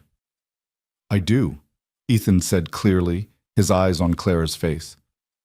"Do you, Clara Whitmore, take Ethan Cole to be your lawfully wedded husband, to have and to hold from this day forward, for better or worse, for richer or poorer, in sickness and in health, until death do you part?" Clara's voice shook slightly, but her words were firm. "I do. By the power vested in me by Dakota Territory, I pronounce you husband and wife. Mr. Cole, you may kiss your bride." Ethan hesitated, remembering Clara's fears, her boundaries, but she surprised him by leaning forward and pressing a quick, chaste kiss to his lips, a gesture of partnership, of thanks, of trust. It lasted barely a second, but it was enough. Thornton signed the marriage certificate with a flourish, then had Ethan and Clara sign, followed by Morrison and Wade as witnesses. The paper was official, legal, binding. In the eyes of the law, Clara was now Clara Cole, and Lucy was under Ethan's protection. The small gathering erupted in applause. Martha was crying, Morrison was smiling, and even Wade looked satisfied. Mrs. Henderson had arranged a small celebration back at the boarding house. Nothing elaborate, just cake and coffee, but it felt momentous anyway. As they walked back through town, Ethan carrying Lucy while Clara held his arm, people called out congratulations. News of the marriage would spread quickly through Elkhorn Ridge and beyond, which meant Marcus would hear about it soon. That thought sobered Ethan considerably. The wedding wasn't the end of their troubles. It was the beginning of a new phase. Marcus would be enraged when he learned Clara had married someone else. He'd fight harder, dig deeper, use every resource at his disposal to contest the marriage and reclaim what he considered his property. But let him try. Now Clara had legal protection, a new name, a husband who would stand between her and violence. Now Lucy had a father who would defend her with his life if necessary. The battle wasn't over, but they'd gained ground. At the boarding house, the small celebration was warm and genuine. People who'd come to care about Clara and Lucy, who'd watched her recovery, heard her story, believed her pain, offered their congratulations and support. Mrs. Henderson had rearranged rooms, giving the new family a larger space with room for Lucy's cradle and their few belongings. As evening fell and guests departed, Ethan and Clara found themselves alone in their new room for the first time as a married couple. The weight of that reality settled over them both. "I can sleep on the floor," Ethan offered immediately, "or in the chair. Whatever makes you comfortable." Clara looked at the single bed, then at him. "That's ridiculous. You're my husband now. We can share the bed like civilized people. I trust you to keep your word about boundaries." "Are you sure?" "No," Clara admitted. "But I need to start trusting again sometime. Might as well start with the man who's done nothing but keep his promises since the day he found me." They established a routine that would become familiar over the coming weeks. Ethan turning his back while Clara changed into her nightgown, Clara doing the same while he prepared for bed. They lay down with Lucy's cradle between them, a physical barrier that felt symbolic of so much else. "Ethan?" Clara's voice came through the darkness. "Yeah?" "Thank you. For today. For everything. For being the kind of man who makes promises and keeps them." "You're welcome," Ethan said simply. Silence fell, broken only by Lucy's soft breathing. Ethan stared at the ceiling, acutely aware of Clara's presence just feet away, equally aware of the distance between them that had nothing to do with physical space. They were married, bound by law and witnessed vows, but strangers in so many ways that mattered. Building a real partnership, the kind he'd promised her, would take time, patience, and work from both of them. But lying there in the darkness, listening to his wife and daughter breathe, Ethan felt something close to contentment. Not happiness, not yet, but something foundational and real. He'd made a choice in that prairie grass weeks ago. Today he doubled down on that choice, made it official and binding. There was no going back now, no way to unmake these decisions. His life was permanently altered, tied to two people who'd been strangers a month ago. And somehow, impossibly, that felt right. The peaceful moment shattered 2 days later when Marcus Whitmore returned to Elkhorn Ridge. Ethan was at the livery when he heard the commotion, angry voices from the direction of the boarding house. He dropped the harness he'd been mending and ran. A crowd had gathered outside Mrs. Henderson's establishment. Marcus stood on the porch, his face purple with rage, while Sheriff Wade blocked his path. Clara was visible in the doorway, pale but defiant, holding Lucy close. "My wife," Marcus was shouting. "She can't just marry someone else while legally bound to me. It's bigamy. It's fraud. It's legal," Wade said calmly. Judge Thornton performed the ceremony himself, signed and witnessed, all proper and official. "I don't care what some frontier judge says. Clara is my wife under Pennsylvania law. That marriage takes precedence over whatever sham she's concocted here." Ethan pushed through the crowd. "It's not a sham. We're legally married, and Clara chose this freely." Marcus whirled on him, and Ethan saw murder in the man's eyes. You did this. You stole my wife, corrupted her against me, turned her into a bigamist and a whore." Ethan's fist connected with Marcus's jaw before he'd consciously decided to throw the punch. The larger man stumbled backward, shock replacing rage on his face. The crowd gasped. "You watch your mouth when you talk about my wife," Ethan said, his voice deadly quiet. "You come near her again, you say one more word against her, and I'll do a lot more than bloody your lip." Wade stepped between them. "That's enough. Both of you stand down." Marcus wiped blood from his mouth, his eyes calculating now rather than simply enraged. "Assault," he said. "You all witnessed it. This man assaulted me without provocation." "You called his wife a whore," Mrs. Henderson called from the crowd. "That's provocation enough in any decent man's book." Murmurs of agreement rippled through the onlookers. Marcus was losing the crowd, and he seemed to realize it. He straightened his coat, trying to regain his composure and authority. "This isn't over," he said coldly. "I have lawyers, resources, connections. I'll take this to territorial court, to federal court, if necessary. Clara is my wife. The child is my daughter, and I will have what's mine, no matter how many frontier cowboys try to stop me." "Then we'll see you in court," Ethan said. "Bring your lawyers. We'll bring the truth." Marcus's smile was chilling. "The truth?" The truth is that you've kidnapped another man's wife and child. The truth is that you've perpetrated a fraud on the legal system. The truth is that when this is over, you'll be in jail and Clara will be back where she belongs, under my control." He turned to Clara, who stood frozen in the doorway. "Enjoy your little rebellion while it lasts, my dear.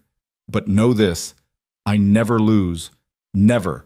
And when I win, you'll pay for every moment of defiance, you and your bastard cowboy both." With that, he strode to his carriage, leaving a wake of tension and fear behind him. The crowd slowly dispersed, uncomfortable with the ugly scene they'd witnessed. Wade remained, his expression grim. "He's right about one thing," the sheriff said quietly. "This will go to court, and when it does, you'll need more than moral righteousness on your side. You'll need evidence, testimony, legal expertise." "We'll get it," Ethan said with more confidence than he felt. That night, lying in their shared bed with Lucy sleeping peacefully between them, Clara finally broke down.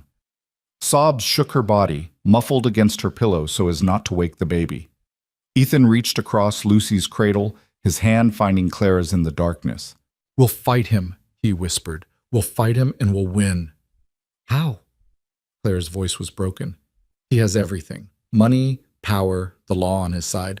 What do we have?" "We have the truth," Ethan said, "and we have each other. That has to be enough." Clara gripped his hand tightly, desperately. "I'm so scared, Ethan. I'm terrified he'll win, that everything you've sacrificed will be for nothing, that Lucy will grow up under his control." "That's not going to happen," Ethan said fiercely. "I swear to you, Clara, on everything I have, I won't let him take you or Lucy. I don't care what it costs, what I have to do. You're my wife now, Lucy's my daughter, and I protect what's mine." The possessive words might have terrified Clara once, coming from a man, but from Ethan, in the darkness of their shared room, they were different. They were safety, they were promise, they were choice made manifest. "Thank you," she whispered, "for fighting for us, for not giving up." "Never," Ethan promised. "I'll never give up on you." The battle lines were drawn. Marcus would return with lawyers and court orders, armed with legal precedent and social convention. But Ethan and Clara would stand together, backed by the truth of her suffering and the legitimacy of their new union. The war for Clara and Lucy's freedom was just beginning, and its outcome was far from certain. But lying there in the darkness, hands clasped across the divide between them, Ethan felt something he hadn't expected. Determination forged into purpose, purpose refined into love. Not romantic love yet, but something equally powerful. The love of a man for his chosen family, for the people he'd decided to protect regardless of cost. Marcus Whitmore thought he was fighting to reclaim his property. He had no idea he was fighting a man who'd found something worth dying for, and more importantly, worth living for. The real battle was about to begin. The weeks following Marcus's threat were tense, each day bringing the possibility that he might return with legal documents that could tear their fragile new family apart. Ethan threw himself into preparation, working with Morrison and Wade to gather every piece of evidence they could find. Martha documented her medical observations in meticulous detail. Mrs. Henderson wrote a statement about Clara's condition when she first arrived at the boarding house. Even the livery owner, who'd watched Ethan's dedication to his new family, offered to testify to his character. But the waiting gnawed at them all.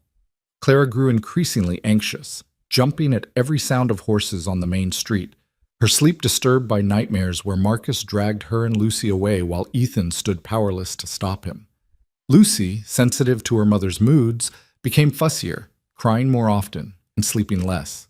Ethan found himself caught between maintaining their daily routine and preparing for the legal battle ahead. He'd taken a permanent position at the livery, providing steady income that would prove his ability to support a family. In the evenings, he studied law books Morrison borrowed from Judge Thornton, trying to understand the legal complexities they faced. "Dakota Territory law is murky on this," Morrison explained one night. The two men hunched over dusty legal texts in the doctor's office. "Marriage laws vary from state to state, and when you cross territorial lines, it gets complicated. Marcus's Pennsylvania marriage is valid, but so is your Dakota marriage. The question is which one takes precedence." "What do the books say?" Ethan asked. "They say it depends on the judge, the circumstances, and how good the lawyers are. Morrison closed the book with a sigh. The truth is, Ethan, this could go either way. You need to prepare yourself for the possibility that a court might rule in Marcus's favor. And if they do? Morrison met his eyes gravely. Then you'll have a choice to make. Accept the ruling and let Clara go, or defy it and become fugitives. The thought of running had crossed Ethan's mind more than once. They could disappear into the vast western territories, change their names, start over where Marcus could never find them. But that would mean living in constant fear, always looking over their shoulders, denying Lucy any chance at a normal life. There has to be another way, Ethan said. There might be. Morrison hesitated. Clara could testify about the abuse. If she's willing to stand in court and detail what Marcus did to her, it might sway a judge. Abuse is grounds for annulment in some jurisdictions. She'd have to relive all of it, Ethan said quietly, in front of strangers with Marcus watching. That's asking a lot. I know, but it might be the only way. When Ethan raised the possibility with Clara that night, her reaction was immediate and visceral. She went pale, her hands shaking as she clutched Lucy closer. I can't, she whispered.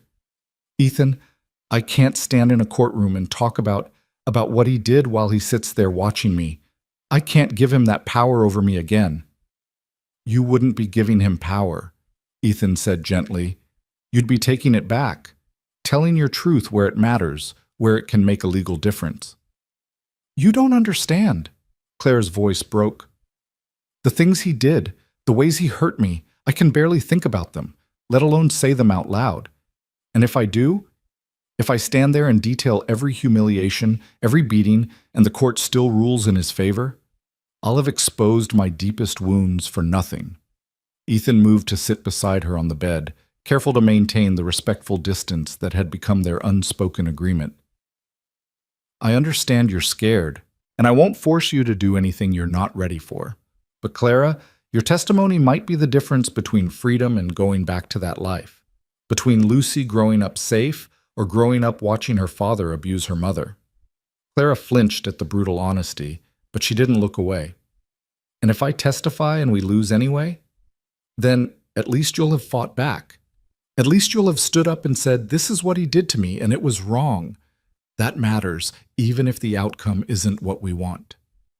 She was quiet for a long time, rocking Lucy gently while tears ran silently down her face. When she finally spoke, her voice was barely audible.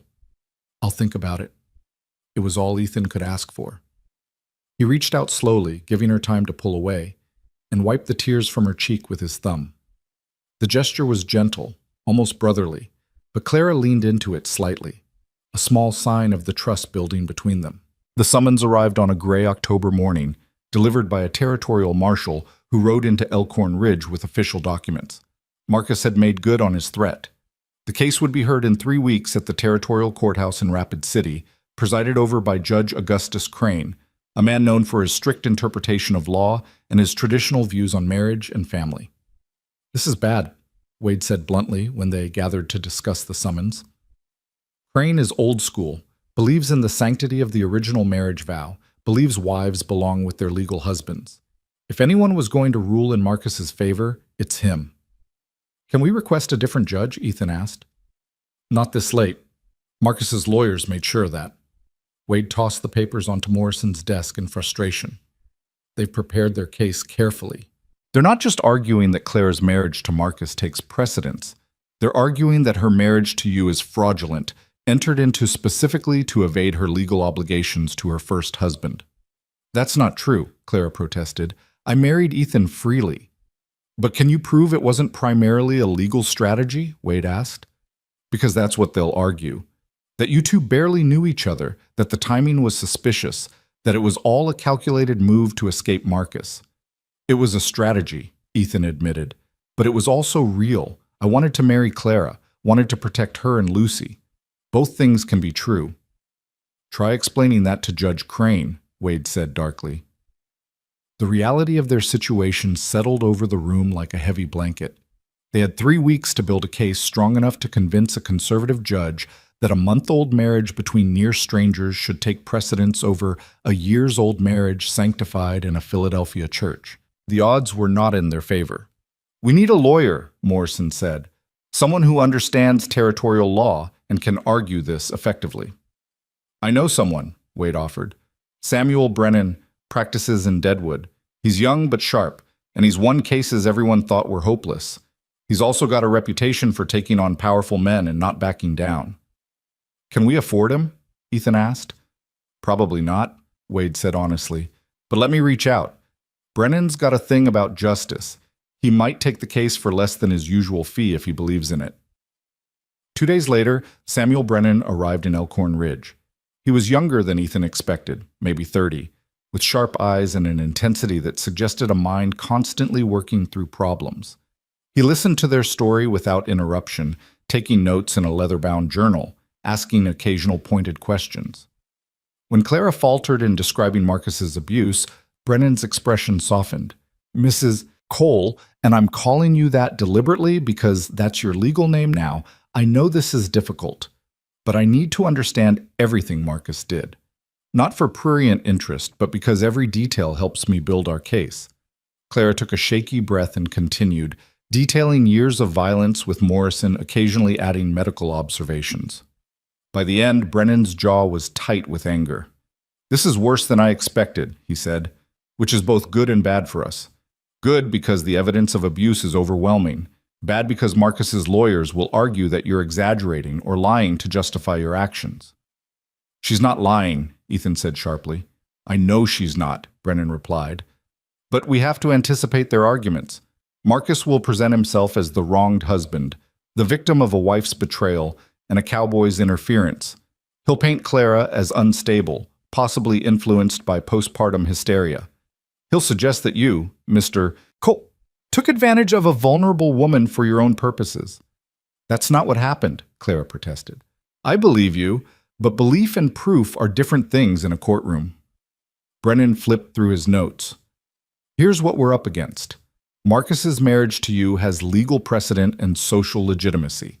Your marriage to Mr. Cole looks suspiciously convenient timing-wise.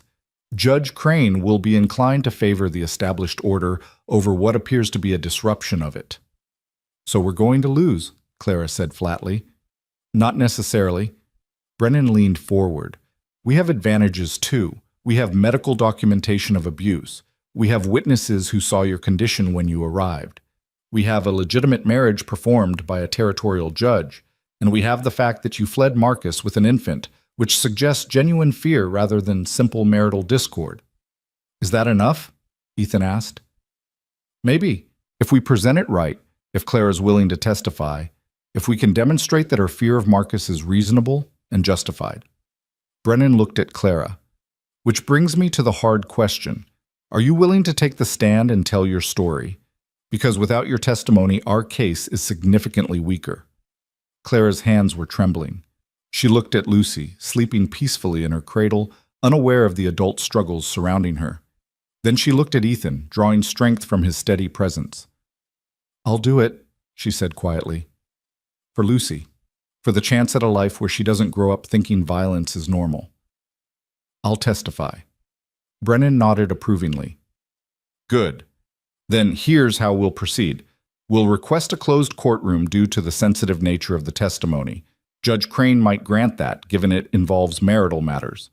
We'll establish the timeline of events carefully, showing the progression of abuse and your multiple escape attempts. We'll present medical evidence that corroborates your account. And we'll demonstrate that your marriage to Mr. Cole, while unconventional in its timing, was entered into freely and with genuine intent to build a life together." "What about Marcus's lawyers?" Morrison asked. "What will they argue?" "They'll argue that Clara exaggerates or fabricates the abuse. They'll present Marcus as a respectable businessman wronged by a disobedient wife. They'll question the legitimacy of your marriage, Mr. Cole, suggesting it's a sham designed to circumvent legal obligations. And they'll probably argue that Clara is an unfit mother who abandoned her child in the wilderness. Yes, I know she didn't abandon Lucy. She was trying to save her, but they'll twist the facts." The enormity of what they faced was staggering. Ethan felt the weight of it pressing down on his shoulders, the responsibility for Clara and Lucy's future. the knowledge that his impulsive decision to marry Clara might not be enough to protect them after all. That night, unable to sleep, Ethan sat in the boarding house parlor long after Clara and Lucy had gone to bed. He was staring into the dying fire when Clara appeared in her nightgown, Lucy in her arms. "She wouldn't settle," Clara explained quietly. "I think she senses something's wrong." Ethan stood and took the baby, cradling her against his chest with the practiced ease he'd developed over the past weeks. Lucy immediately calmed, her tiny hand gripping his shirt, her eyes already drooping. "You're good with her," Clara observed, sitting beside him. "She's easy to be good with," Ethan replied. "Not like legal battles and territorial judges."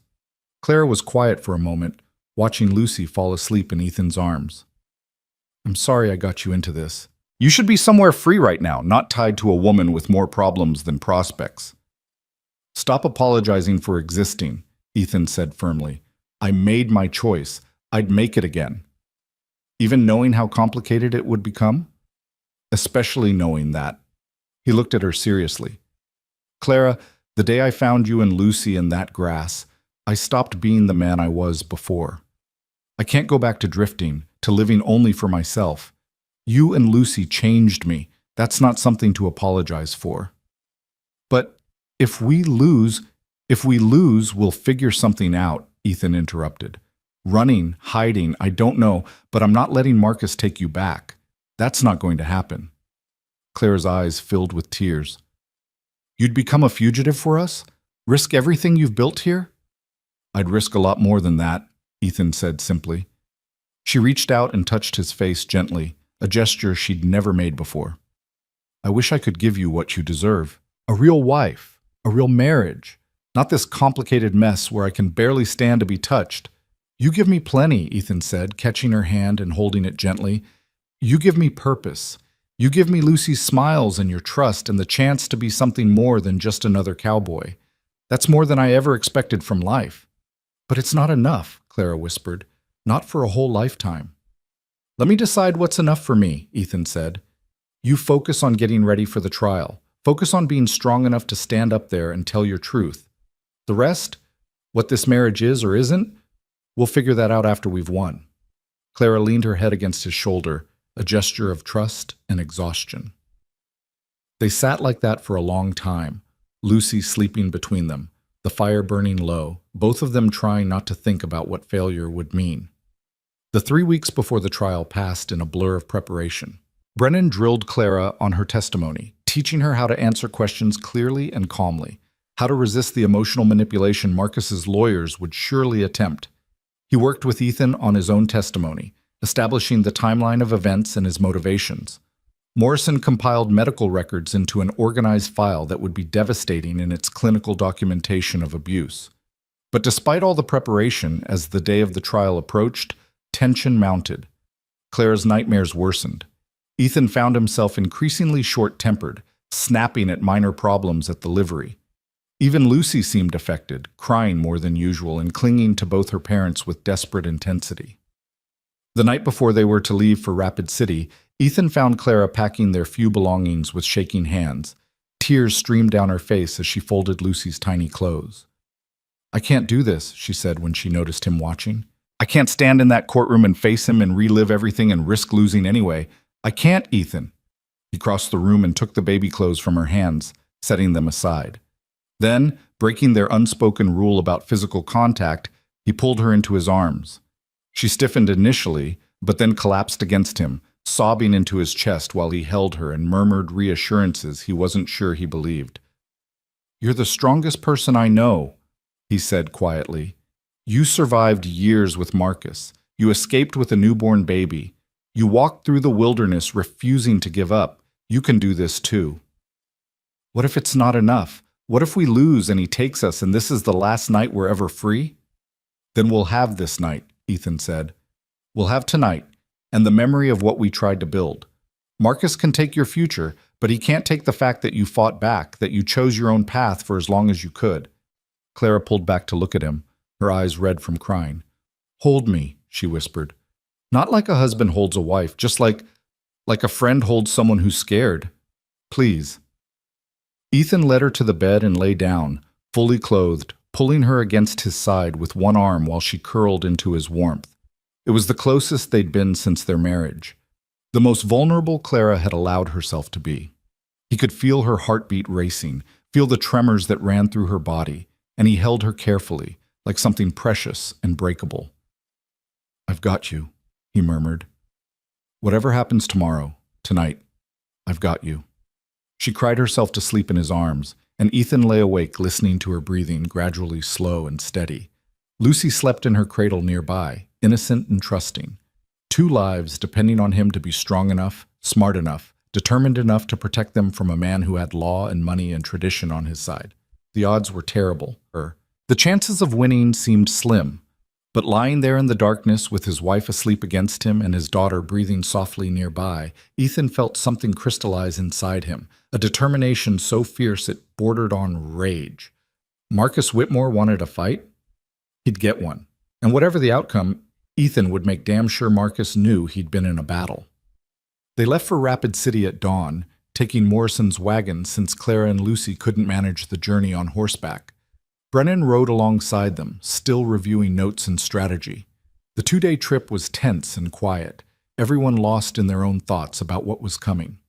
Rapid City was larger than Elkhorn Ridge, a booming town swollen with miners, merchants, and settlers drawn by the promise of gold and opportunity. The territorial courthouse was an imposing stone building in the center of town, its columns and formal architecture a stark reminder that this was where law and order supposedly prevailed. Marcus was already there, Ethan saw immediately.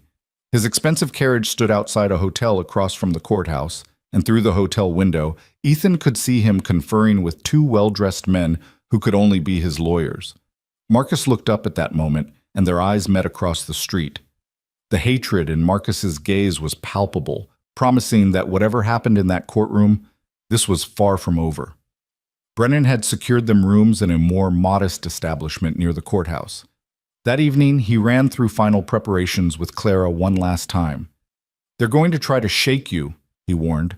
"They'll imply you're lying, exaggerating, mentally unstable. When they do, I need you to stay calm, stick to the facts, and remember why you're doing this." "For Lucy," Clara said quietly, looking at her daughter sleeping peacefully after the long journey. "For Lucy," Brennan agreed. "And for yourself. You deserve freedom, Clara. You deserve a life without fear. Remember that when it gets hard tomorrow." The trial began at 9 the next morning in a wood-paneled courtroom that smelled of old books and furniture polish. Judge Augustus Crane presided from his elevated bench, his stern face and ramrod posture suggesting a man who valued order above all else. The courtroom was packed, despite Brennan's request for a closed hearing. Crane had denied that motion, stating that justice must be public. Marcus sat with his lawyers at one table, looking every inch the respectable gentleman wronged by circumstance. Clara sat with Brennan and Ethan at the other, her face pale but composed. Lucy was with Martha Morrison, who'd accompanied them to Rapid City to watch the baby during the proceedings. The prosecution, because that's effectively what Marcus's lawyers were, opened with a clear narrative. Marcus Whitmore was a respected businessman whose wife had suffered from mental instability following childbirth. In her confused state, she'd fled with their infant daughter, ultimately being found by a cowboy who'd taken advantage of her vulnerable condition. This cowboy, seeing an opportunity, had convinced Clara to enter into a fraudulent marriage designed to circumvent her legal obligations to her true husband. The marriage to Ethan Cole was invalid because Clara was already married and she should be returned to her husband's care along with their daughter. It was a compelling narrative delivered smoothly by a lawyer who clearly knew how to work a courtroom. When he finished, Ethan could see doubt on some faces in the gallery. Even Judge Crane looked sympathetic to Marcus's plight. Then it was Brennan's turn. He rose slowly, his opening statement quieter, but no less powerful. "Your Honor," he began, "the prosecution has told you a story about a confused woman and an opportunistic cowboy. But that's not what happened. What happened is that a desperate woman, fleeing years of brutal abuse, was abandoned in the wilderness by the very man who now claims to be worried about her welfare. What happened is that a decent man heard a baby crying and couldn't ride past. What happened is that when this woman was given a real choice, perhaps the first real choice she'd had in years, She chose freedom over captivity, safety over violence, a future over a past that had nearly killed her. He paused, letting his words settle. Over the next few days, you'll hear testimony about what Marcus Whitmore did to his wife during their marriage. You'll see medical evidence of injuries that tell a story of systematic abuse.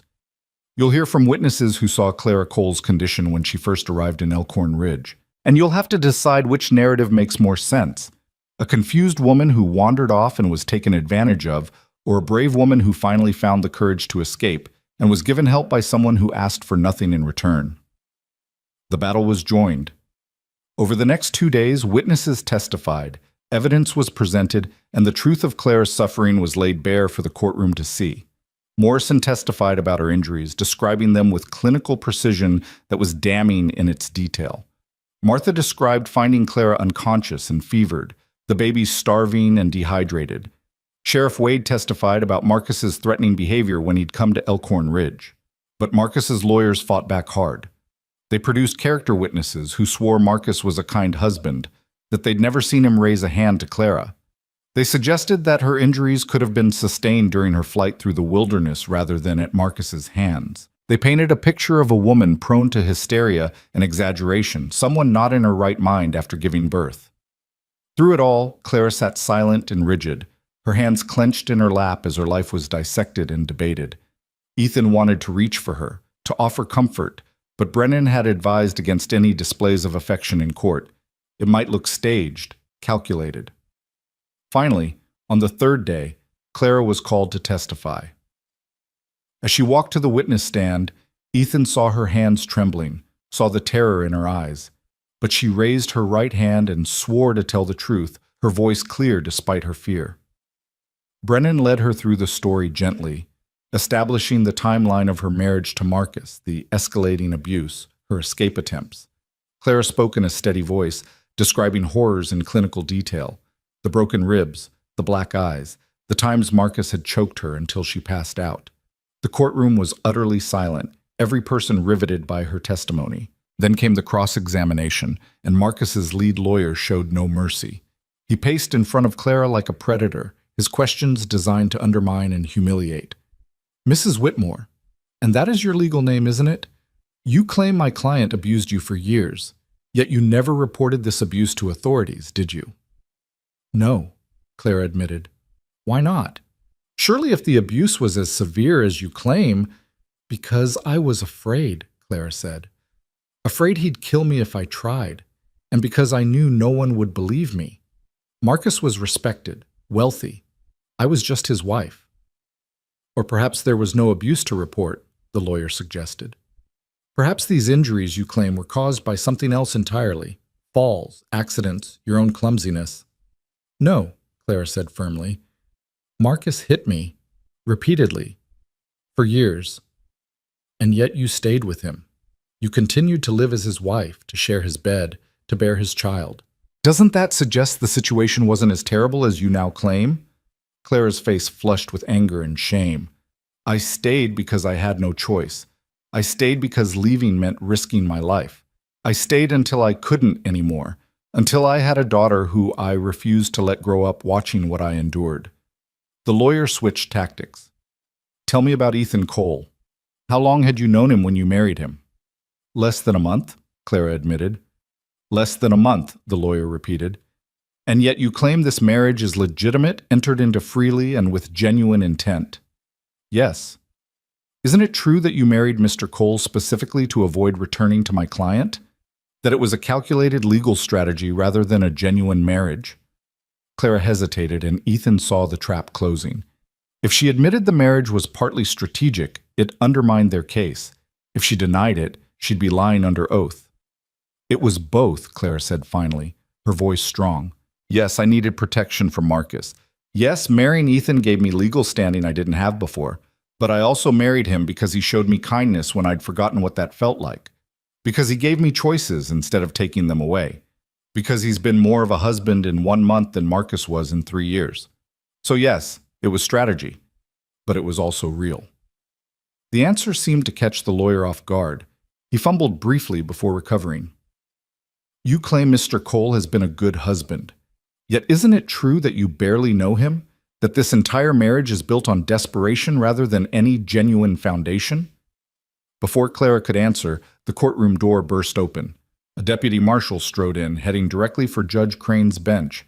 He handed the judge a document, spoke quietly for a moment, then stepped back. Crane's expression darkened as he read. When he looked up, his eyes went straight to Marcus. "Mr. Whitmore, would you approach the bench, please? Your lawyers as well." Marcus stood, confusion evident on his face. There was a hurried conference at the bench, too quiet for the rest of the courtroom to hear.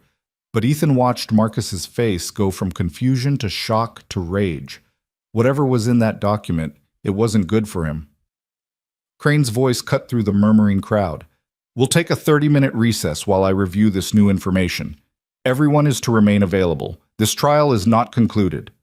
As the courtroom emptied for the break, Brennan cornered the deputy marshal. "What was in that document?" he demanded. The marshal glanced at the judge, received a subtle nod, and answered. "Seems Mr. Whitmore has some outstanding warrants in Pennsylvania. Allegations of fraud related to his railroad investments. Someone, and I'm not at liberty to say who, sent evidence to the territorial authorities suggesting he might be in Dakota to avoid prosecution back east." Ethan felt a surge of hope. "Does that change anything for our case?" "Depends on what the judge decides," Brennan said carefully. "But it certainly doesn't help Marcus's portrayal of himself as a respectable citizen wronged by his wife." When court reconvened, Judge Crane looked even more stern than usual. He addressed the courtroom without preamble. "I've reviewed the information provided by territorial authorities regarding Mr. Marcus Whitmore. While these criminal allegations are separate from the matter before this court, they do speak to the question of character and credibility. Mr. Whitmore, you are hereby ordered to remain in Rapid City pending investigation of fraud charges. You will surrender your passport to the marshal." Marcus surged to his feet. "This is outrageous. I'm the victim here, and you're treating me like a criminal." "Sit down, Mr. Whitmore," Crane said coldly, "or I'll hold you in contempt." Marcus sat, his face purple with fury. His lawyers were whispering urgently, clearly blindsided by this development. Crane continued. "Now, as to the matter of the competing marriage claims, I've listened to 3 days of testimony. I've reviewed medical evidence that, frankly, is deeply disturbing. I've watched Mrs. Cole, and I use that name deliberately, testify with a credibility I found compelling. And I've observed Mr. Whitmore's behavior both in this courtroom and according to witness statements." He paused, his expression unreadable. "The law in these cases is complex and open to interpretation. A strict reading would suggest that the first marriage takes precedence. However, the law also recognizes certain circumstances under which a marriage can be annulled or set aside, including cases of extreme cruelty." Ethan's heart was pounding. Was Crane actually going to rule in their favor? "After careful consideration," Crane said, "I find that Clara Cole has provided sufficient evidence of abuse to justify her flight from her marriage to Marcus Whitmore. Furthermore, I find that her subsequent marriage to Ethan Cole, while unconventional in its timing and circumstances, was entered into freely and with legitimate intent. Therefore, I am ruling that the marriage between Clara Cole and Ethan Cole is valid and legally binding." The courtroom erupted. Clara gasped, tears streaming down her face. Ethan gripped her hand, barely believing what he'd heard. Marcus was shouting, his lawyers trying to calm him while arguing vehemently with the judge. Crane's gavel slammed down repeatedly. "Order, I'm not finished." When the room quieted, he continued, "As for the child, Lucy Cole, I am granting full parental rights to Ethan Cole, who has served as her father since her rescue. Marcus Whitmore's parental rights are hereby suspended pending resolution of the criminal charges against him. Should he be acquitted of those charges, he may petition to revisit custody at that time, but such petition will be viewed in light of the evidence of abuse presented in this trial." More chaos. More gaveling, but through it all, Ethan heard only Clara's voice, breaking with emotion as she repeated one word over and over. "Free. We're free." The next moments were a blur. Brennan was shaking Ethan's hand, Morrison was embracing Clara, Martha was crying with relief. Across the courtroom, Marcus was being restrained by deputies as he screamed threats and accusations that no one was listening to anymore. But the victory felt fragile, incomplete. Marcus was still there, still dangerous, still furious. As they filed out of the courtroom, Ethan kept Clara close, his eyes scanning for threats, his body tense with the knowledge that a desperate man was capable of anything. The threat materialized that night. Ethan had just finished checking on Lucy, who was sleeping peacefully in Martha's hotel room, when he returned to find their own room's door ajar. He'd locked it. He knew he'd locked it. Drawing his gun, he pushed the door open slowly. The room appeared empty, but something felt wrong. Then he saw it. A note on the pillow, written in an elegant hand that could only be Marcus's. "This isn't over. You've won a battle, but the war continues. Watch your back, cowboy. Watch your wife. Watch your bastard daughter. Accidents happen on the frontier. People disappear. And when they do, no judge's ruling will matter." Ethan crumpled the note, rage flooding through him. Marcus might have lost in court, but he was making it clear he hadn't accepted defeat. The legal threat was over, but a more dangerous personal threat had just begun. He found Clara in Martha's room, holding Lucy and talking quietly with the doctor's wife. One look at his face told her something was wrong. "What happened?" Ethan showed her the note. Her face went white. "He was in our room. He was that close." "We're leaving," Ethan said decisively. "Tonight. We're not staying in Rapid City another hour with Marcus free and making threats." "But the marshal said he has to stay." "That doesn't mean we have to," Ethan interrupted. "We won, Clara. We're legally married. Lucy is legally ours. There's nothing keeping us here, and every reason to get as far from Marcus as possible before he does something desperate." Within an hour, they'd packed and settled accounts. Morrison insisted on accompanying them back to Elkhorn Ridge, adding his wagon and presents to their party. Brennan wanted to come too, but Ethan convinced him to stay and monitor Marcus's situation, to alert them if the man somehow got free or if new threats emerged. They traveled through the night, pushing hard, everyone too nervous to stop for more than brief rests. Every sound in the darkness made Ethan reach for his rifle. Every shadow could be Marcus or men he'd hired. The paranoia was exhausting, but the alternative, letting their guard down, could be fatal. Dawn found them halfway to Elkhorn Ridge, exhausted but still moving. Lucy was fussy from the disrupted routine, and Clara looked haggard, dark circles under her eyes. But they were together, they were free, and they were putting distance between themselves and the man who'd terrorized Clara for so long. "Do you think he'll come after us?" Clara asked quietly, as the sun rose over the prairie. "Yes," Ethan said honestly. "Eventually. When he thinks we've relaxed, when he thinks we feel safe, that's when he'll make his move." "So we'll never be truly safe," Clara said. "We'll always be looking over our shoulders." Ethan was quiet for a moment, considering. Then he pulled the wagon to a stop, turning to face her directly. "We have two choices," he said. "We can live in fear, always waiting for Marcus to strike. Or we can build a life so strong, so rooted, that even if he comes, he can't shake it. We can build a home, a family, a future that's ours, not his, not the court's, ours. And if he comes after that, we'll be ready." Clara looked at him for a long moment, then at Lucy sleeping in her arms, then back at Ethan. Something shifted in her expression, fear receding, determination taking its place. "Then let's build something worth defending," she said. As they started moving again, heading toward Elkhorn Ridge and whatever future waited there, Ethan felt the weight of Marcus's threat, the shadow of violence that still hung over them. The legal battle was won, but the real test was just beginning. The test of building a life together, of transforming a marriage of convenience into something real, of proving that sometimes the family you choose is stronger than the one that tries to destroy you. The war wasn't over, but they'd won the first major battle, and that was something. It had to be enough to build on, because it was all they had. The weeks following their return to Elkhorn Ridge were tense with waiting. Ethan kept his rifle close, slept lightly, and made sure someone always knew where Clara and Lucy were. Sheriff Wade posted notices at the town's edges, warning of a potentially dangerous man, and the community, having heard about the trial's outcome, rallied around the small family with a protectiveness that surprised even Ethan. But Marcus didn't come. Days stretched into weeks, and weeks into a month, and still there was no sign of him. Brennan sent word from Rapid City that Marcus had been formally charged with fraud and was awaiting trial, though he'd made bail and was supposedly still in the area. The lack of action was almost worse than an attack would have been. keeping them in a constant state of anxious anticipation. Clara struggled with the aftermath of the trial. Having finally spoken her truth publicly, having stood up to Marcus in court, she'd expected to feel liberated. Instead, she found herself plagued by nightmares and sudden waves of fear that left her shaking.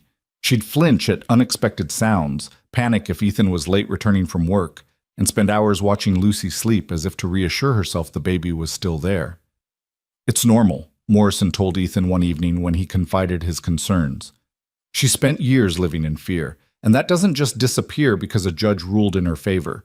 Her body and mind need time to understand they're actually safe now." "How do I help her?" Ethan asked. "Be patient. Be consistent. Keep your promises, even small ones. Let her learn through experience that you're not Marcus, that this life is different." So Ethan tried. He established predictable routines, coming home at the same time each evening, always telling Clara where he was going and when he'd return. He gave her space when she needed it and presence when she sought it. He took on more care of Lucy, giving Clara time to simply rest and heal. And gradually, slowly, he began to see small changes. Clara started sleeping through the night more often. Her hands didn't shake as much. She smiled more readily, especially when playing with Lucy. And one evening, about 6 weeks after the trial, she did something that marked a turning point. She reached for Ethan's hand voluntarily, not out of fear or need for comfort, but simply because she wanted the connection. They were sitting on the porch of the small house Ethan had managed to rent, a modest 2-room structure on the edge of town that was a step up from the boarding house and felt more like a real home. Lucy was asleep inside, and the autumn evening was cool and peaceful. "I've been thinking," Clara said quietly, her hand warm in Ethan's, "about what you said in the wagon, about building something worth defending." "Yeah? I want to start teaching. Mrs.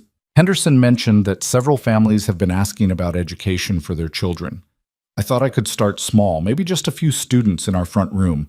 It wouldn't be much money at first, but—" "I think it's a great idea," Ethan interrupted. "You'd be an excellent teacher." Clara smiled, and it reached her eyes in a way that made Ethan's chest tighten. "You haven't even heard my full plan yet." "Don't need to. If you want to teach, you should teach. Whatever you need to make it happen, we'll figure it out." "Just like that?" Clara asked. "No discussion, no conditions?" "Just like that. It's your decision, Clara, your life. I told you we'd be partners, and partners support each other's dreams." She was quiet for a moment, her thumb absently tracing patterns on the back of his hand. Marcus would have forbidden it, would have said it was unseemly for his wife to work, that it reflected poorly on his ability to provide. "Oh, a good thing Marcus's opinions don't matter anymore," Ethan said firmly. "No," Clara agreed softly. "They don't, do they?" She said it like she was testing the words, learning to believe them. The teaching endeavor began modestly. 3 students, children of local families, who met in the front room 3 mornings a week. Clara threw herself into the work with an enthusiasm that was beautiful to watch. She created lessons, gathered whatever books she could find or borrow, and approached each child's education with the dedication she'd once dreamed of giving. Ethan would come home to find her surrounded by slates and primers, Lucy playing contentedly nearby, Clara's face lit with purpose.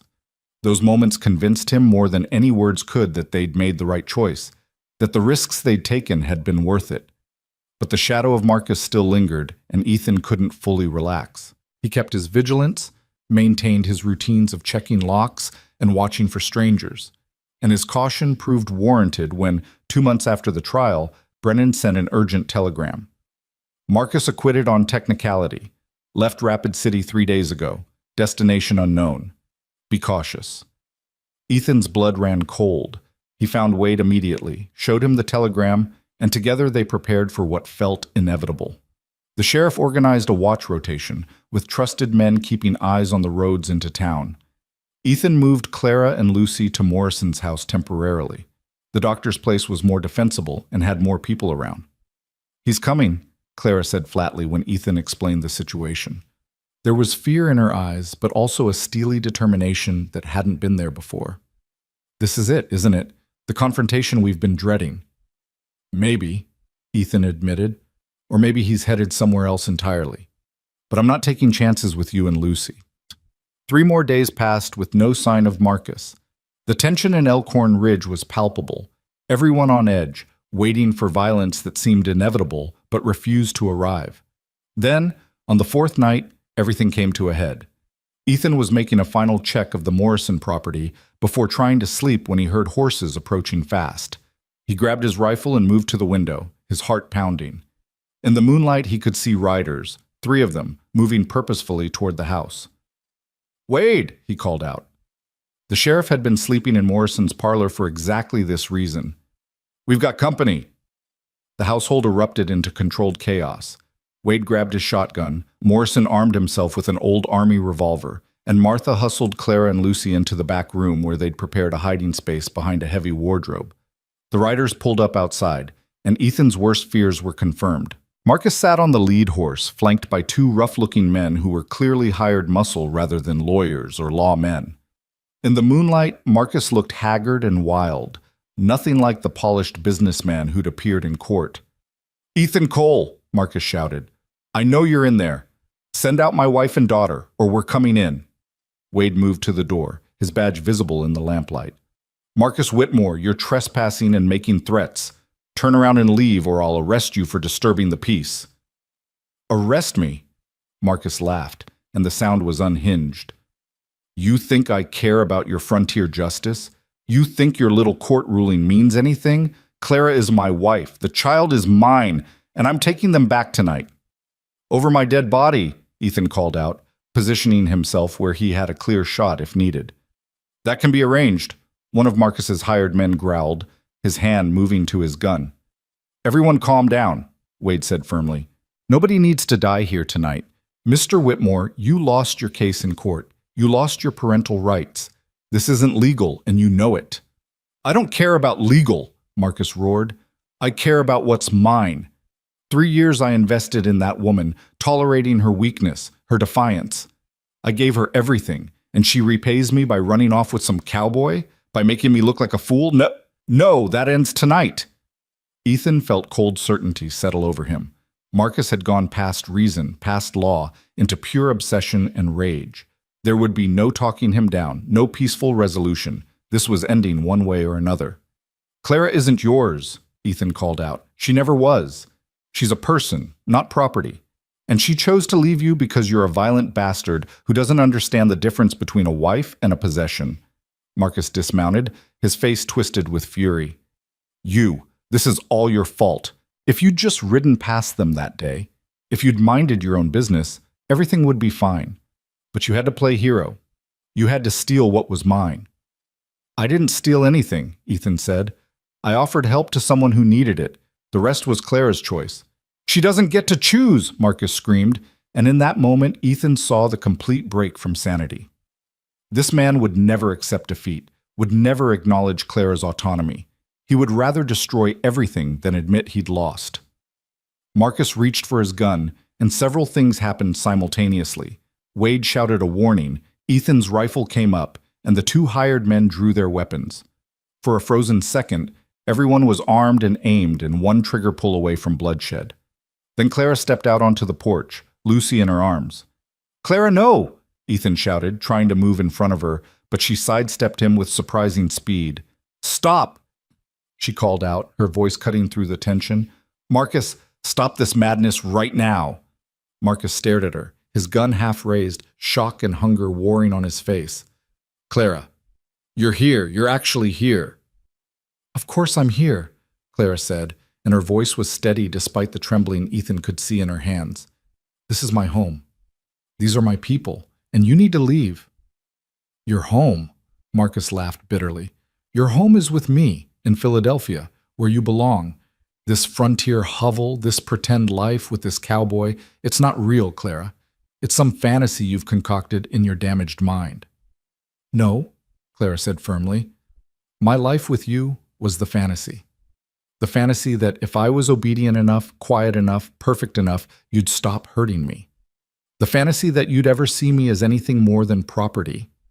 This," she gestured to the house, to Ethan, to the community standing ready to defend her. "This is real.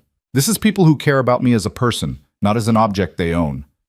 "I gave you everything," Marcus shouted. "You gave me nothing but pain and fear," Clara countered. "You beat me, Marcus. You terrorized me. You made me afraid to speak, to breathe, to exist. And when I finally found the courage to escape, you abandoned me in the wilderness to die. You left your own daughter to starve. What kind of man does that? You drove me to it, Marcus's voice cracked. Your defiance, your disrespect, you made me act that way. No, Clara said, and there was steel in her voice now. I didn't make you do anything. You chose violence. You chose cruelty. You chose to be a monster, and then you blamed me for your choices, but I'm done accepting that blame. I'm done letting you make me responsible for your actions. She stepped forward, still holding Lucy, and Ethan moved with her, his rifle ready. You want to know why I chose Ethan over you? It's not because he's rich. He's not. It's not because he promised me luxury. He didn't. It's because when I was at my lowest, when I was literally dying in the grass, he stopped. He helped. He asked nothing in return. And every day since, he's shown me what a real man looks like. Someone who keeps his promises, who respects my choices, who treats me like a partner instead of property. Marcus's face was purple with rage. You self-righteous. You think you're better than me now? You think this changes anything? It changes everything, Clara said, because I'm not afraid of you anymore, Marcus. You can threaten, you can rage, you can even shoot me right here on this porch. But you can't make me yours again. That power died the day I walked into that wilderness. You killed it with your own hands. For a long moment, Marcus just stared at her, his gun wavering. Ethan could see the war playing out on his face. Rage versus reason, obsession versus reality. The hired men were looking nervous now, clearly not having signed up for whatever this had become. Then Marcus did something unexpected. He lowered his gun and laughed, a broken, bitter sound. You know what the funny thing is? I actually loved you. In my way, with my limitations, I loved you. And you threw it all away for this. If that was love, Clara said quietly, then I'm glad to be without it. Something in Marcus seemed to shatter. His shoulders slumped. His face aged a decade in seconds. So that's it then. You've made your choice. I made my choice months ago, Clara said. I'm just finally strong enough to say it to your face. Leave, Marcus. Go back east. Find some other woman to terrorize, but leave us alone. Because if you don't, if you keep coming after us, I'll testify again. I'll tell every court, every newspaper, every person who'll listen exactly what you are. I'll destroy your reputation the way you tried to destroy my spirit. Marcus flinched as if struck. For the first time, Ethan saw something like fear in the man's eyes. Not fear of violence, but fear of exposure, of social destruction. Marcus's whole identity was built on his image as a respectable businessman. The threat of having that image demolished was perhaps the only thing that could truly hurt him. You wouldn't, Marcus said, but there was uncertainty in his voice. Try me, Clara said flatly. I've already lost everything I was afraid to lose. You have no power over me anymore. But you still have a reputation, business connections, a social position. Keep pushing, and I'll take all of that away from you. The standoff continued for another few heartbeats. Then one of the hired men cleared his throat. Mr. Whitmore, I didn't sign on for this. You said it was a simple custody matter, not threatening armed men and terrorizing women. I'm out. He holstered his gun and turned his horse, riding off into the darkness. The second hired man hesitated only a moment before following. And suddenly Marcus was alone, facing a porch full of armed, determined people. His hired muscle gone. His last card played. This isn't over, he said, but the words lacked conviction. Yes, Clara said quietly. It is. Goodbye, Marcus. For a long moment, Marcus just sat there on his horse, a broken man watching his last hope slip away. Then, without another word, he turned his horse and rode slowly into the darkness. Not fleeing, not charging, just leaving, defeated in a way the court ruling had never quite accomplished. Ethan kept his rifle up until the sound of hoofbeats faded completely. Wade was already organizing men to make sure Marcus actually left town and didn't circle back. Morrison was checking Clara for any sign of collapse after her incredible display of courage. But Clara stood steady, Lucy calm in her arms, her face reflecting something Ethan hadn't seen there before. Peace. You were incredible, Ethan said softly when the chaos had calmed and they were finally alone in Morrison's parlor. Standing up to him like that, saying everything you needed to say. I was terrified, but you were fearless. I wasn't fearless, Clara corrected. I was terrified. But I realized something standing there looking at him. He was just a man, not a monster, not some all-powerful force, just a broken, angry man who'd built his whole identity on controlling me. And the moment I stopped giving him that power, he had nothing. "Do you think he'll come back?" Ethan asked. Clara considered the question seriously. "Maybe someday, if his obsession takes hold again. But not like this.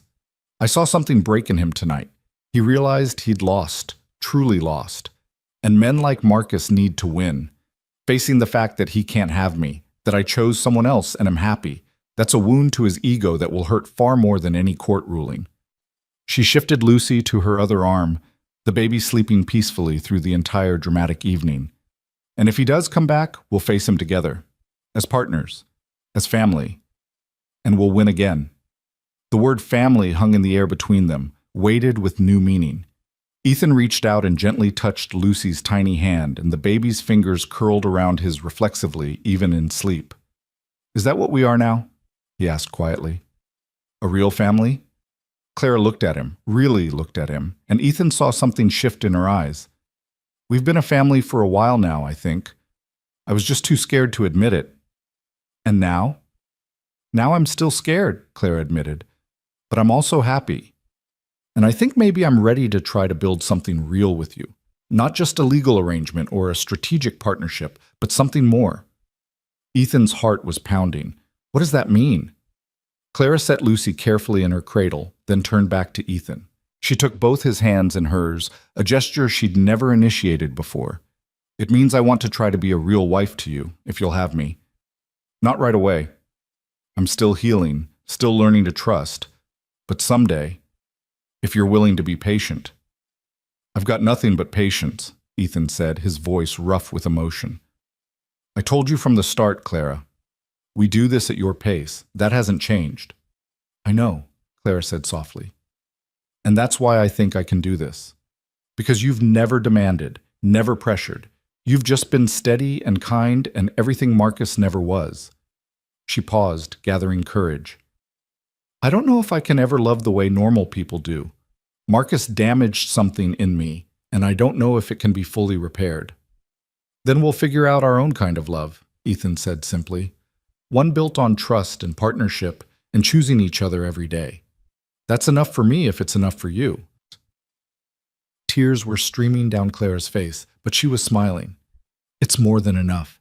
It's everything I never dared to hope for."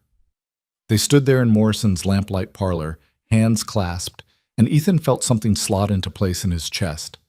This was what he'd been looking for all those years of drifting, not freedom from connection, but connection worth committing to. A purpose beyond himself, a future worth building. "So what happens now?" Clara asked. "Marcus is gone, the legal battles are won, we have our freedom. What do we do with it?" Ethan thought about the question.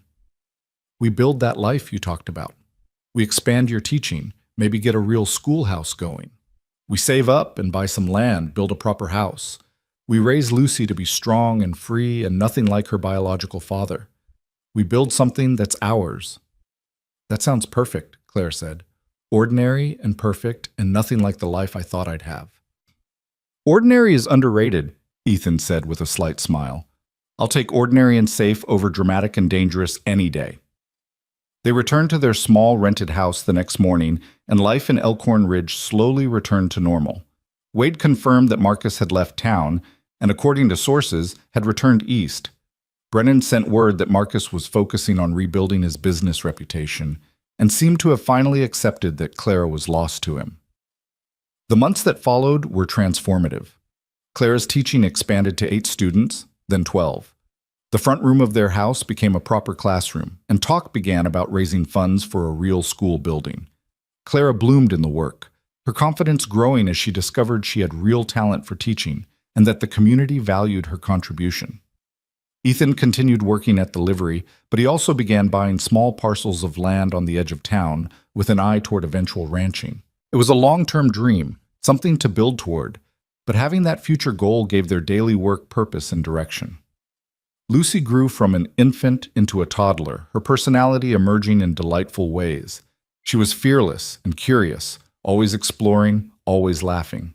She called Ethan Papa and Clara Mama, with no awareness that their family had begun in anything but the most conventional way.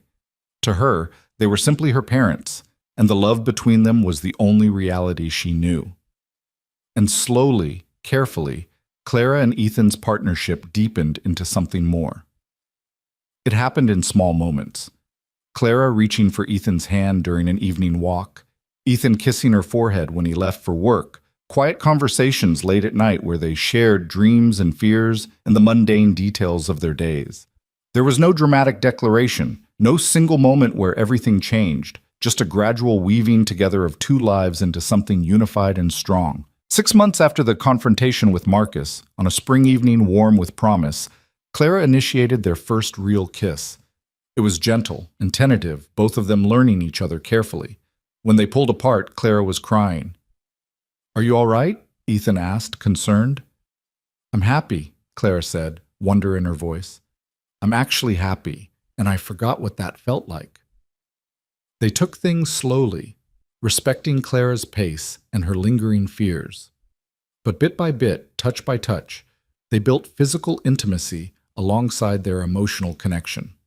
And when they finally consummated their marriage, nearly 8 months after the wedding, it was tender and mutual, and nothing like the violence Clara had known with Marcus.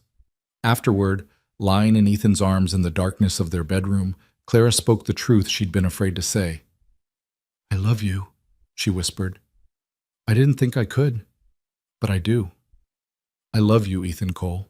"I love you too," Ethan said, and meant it with every fiber of his being. "Have for a while now, I think. Just didn't want to rush you by saying it."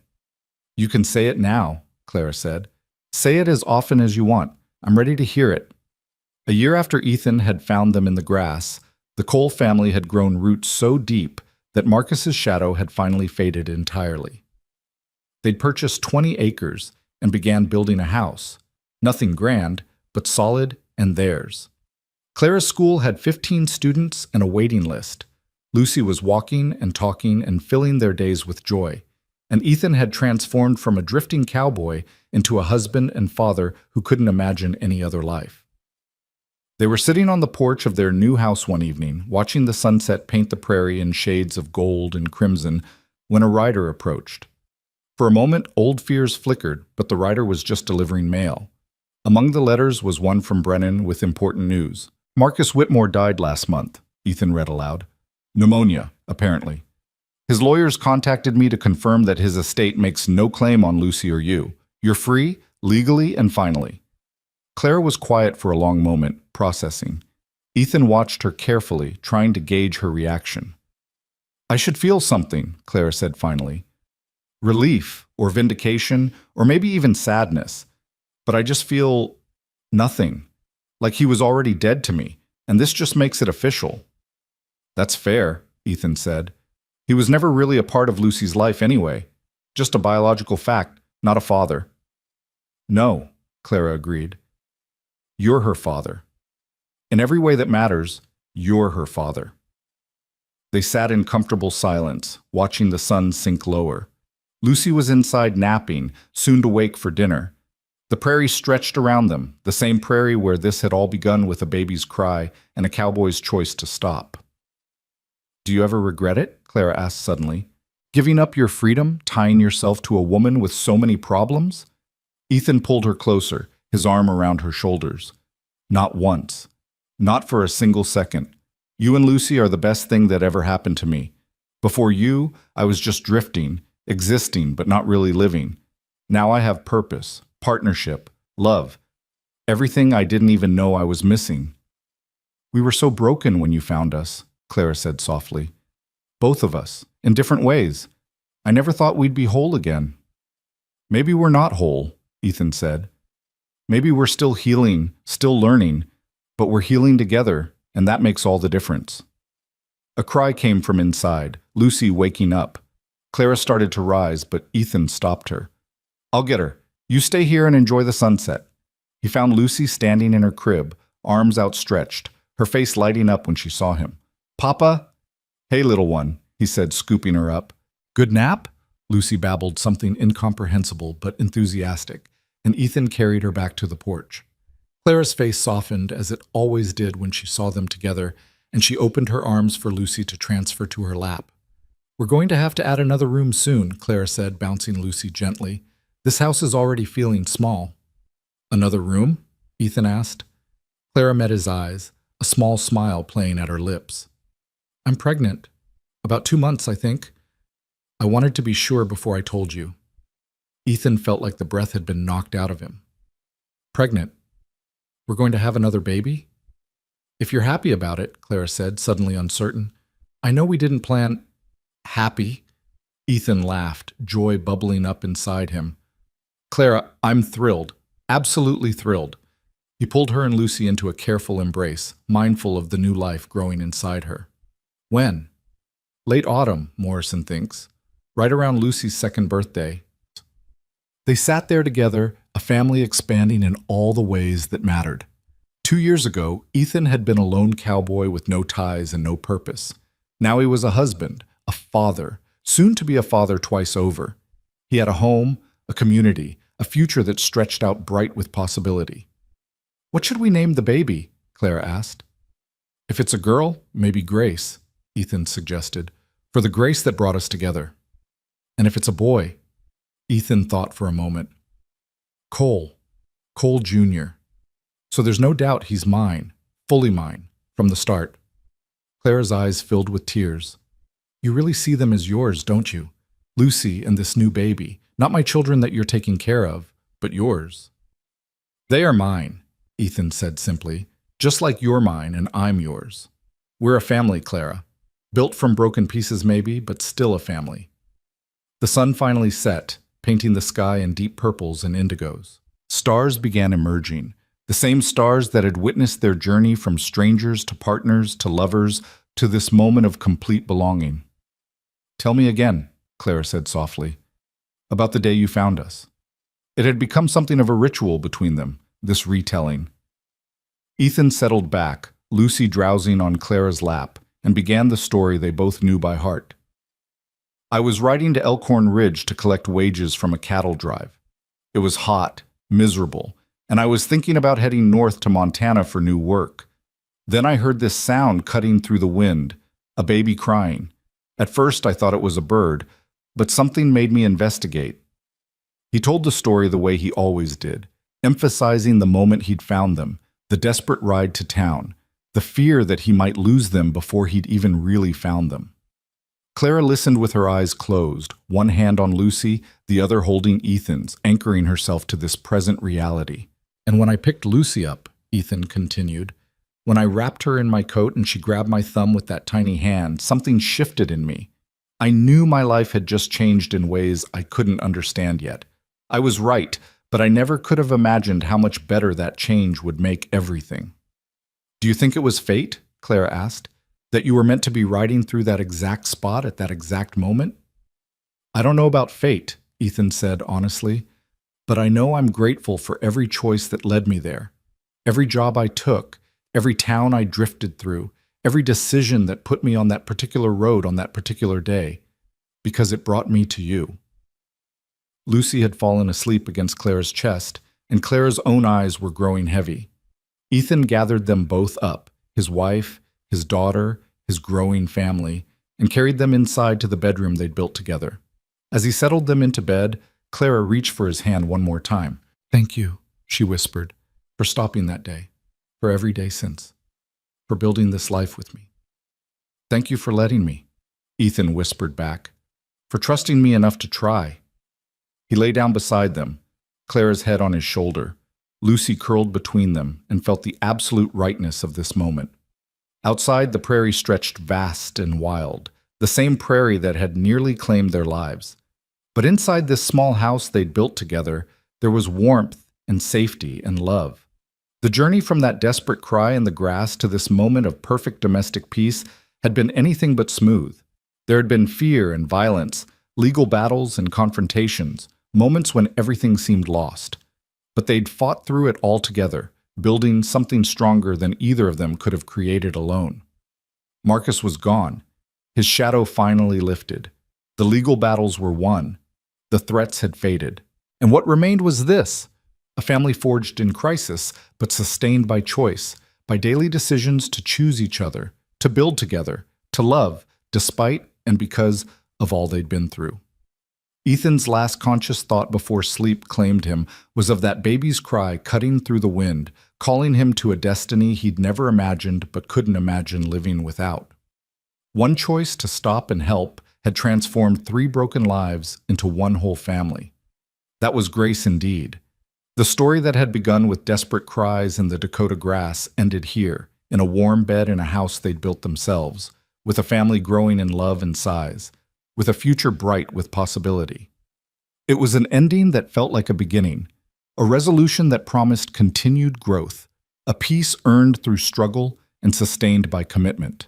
And in the morning, when the sun rose over the prairie once more, Ethan Cole would wake as he did every morning now, not as a drifting cowboy, but as a husband and father, surrounded by the family he'd chosen and who had chosen him back. It was, he thought, as sleep finally took him, the best possible outcome of the worst possible circumstances. Their story was complete, but their life together was just beginning, and that made all the difference.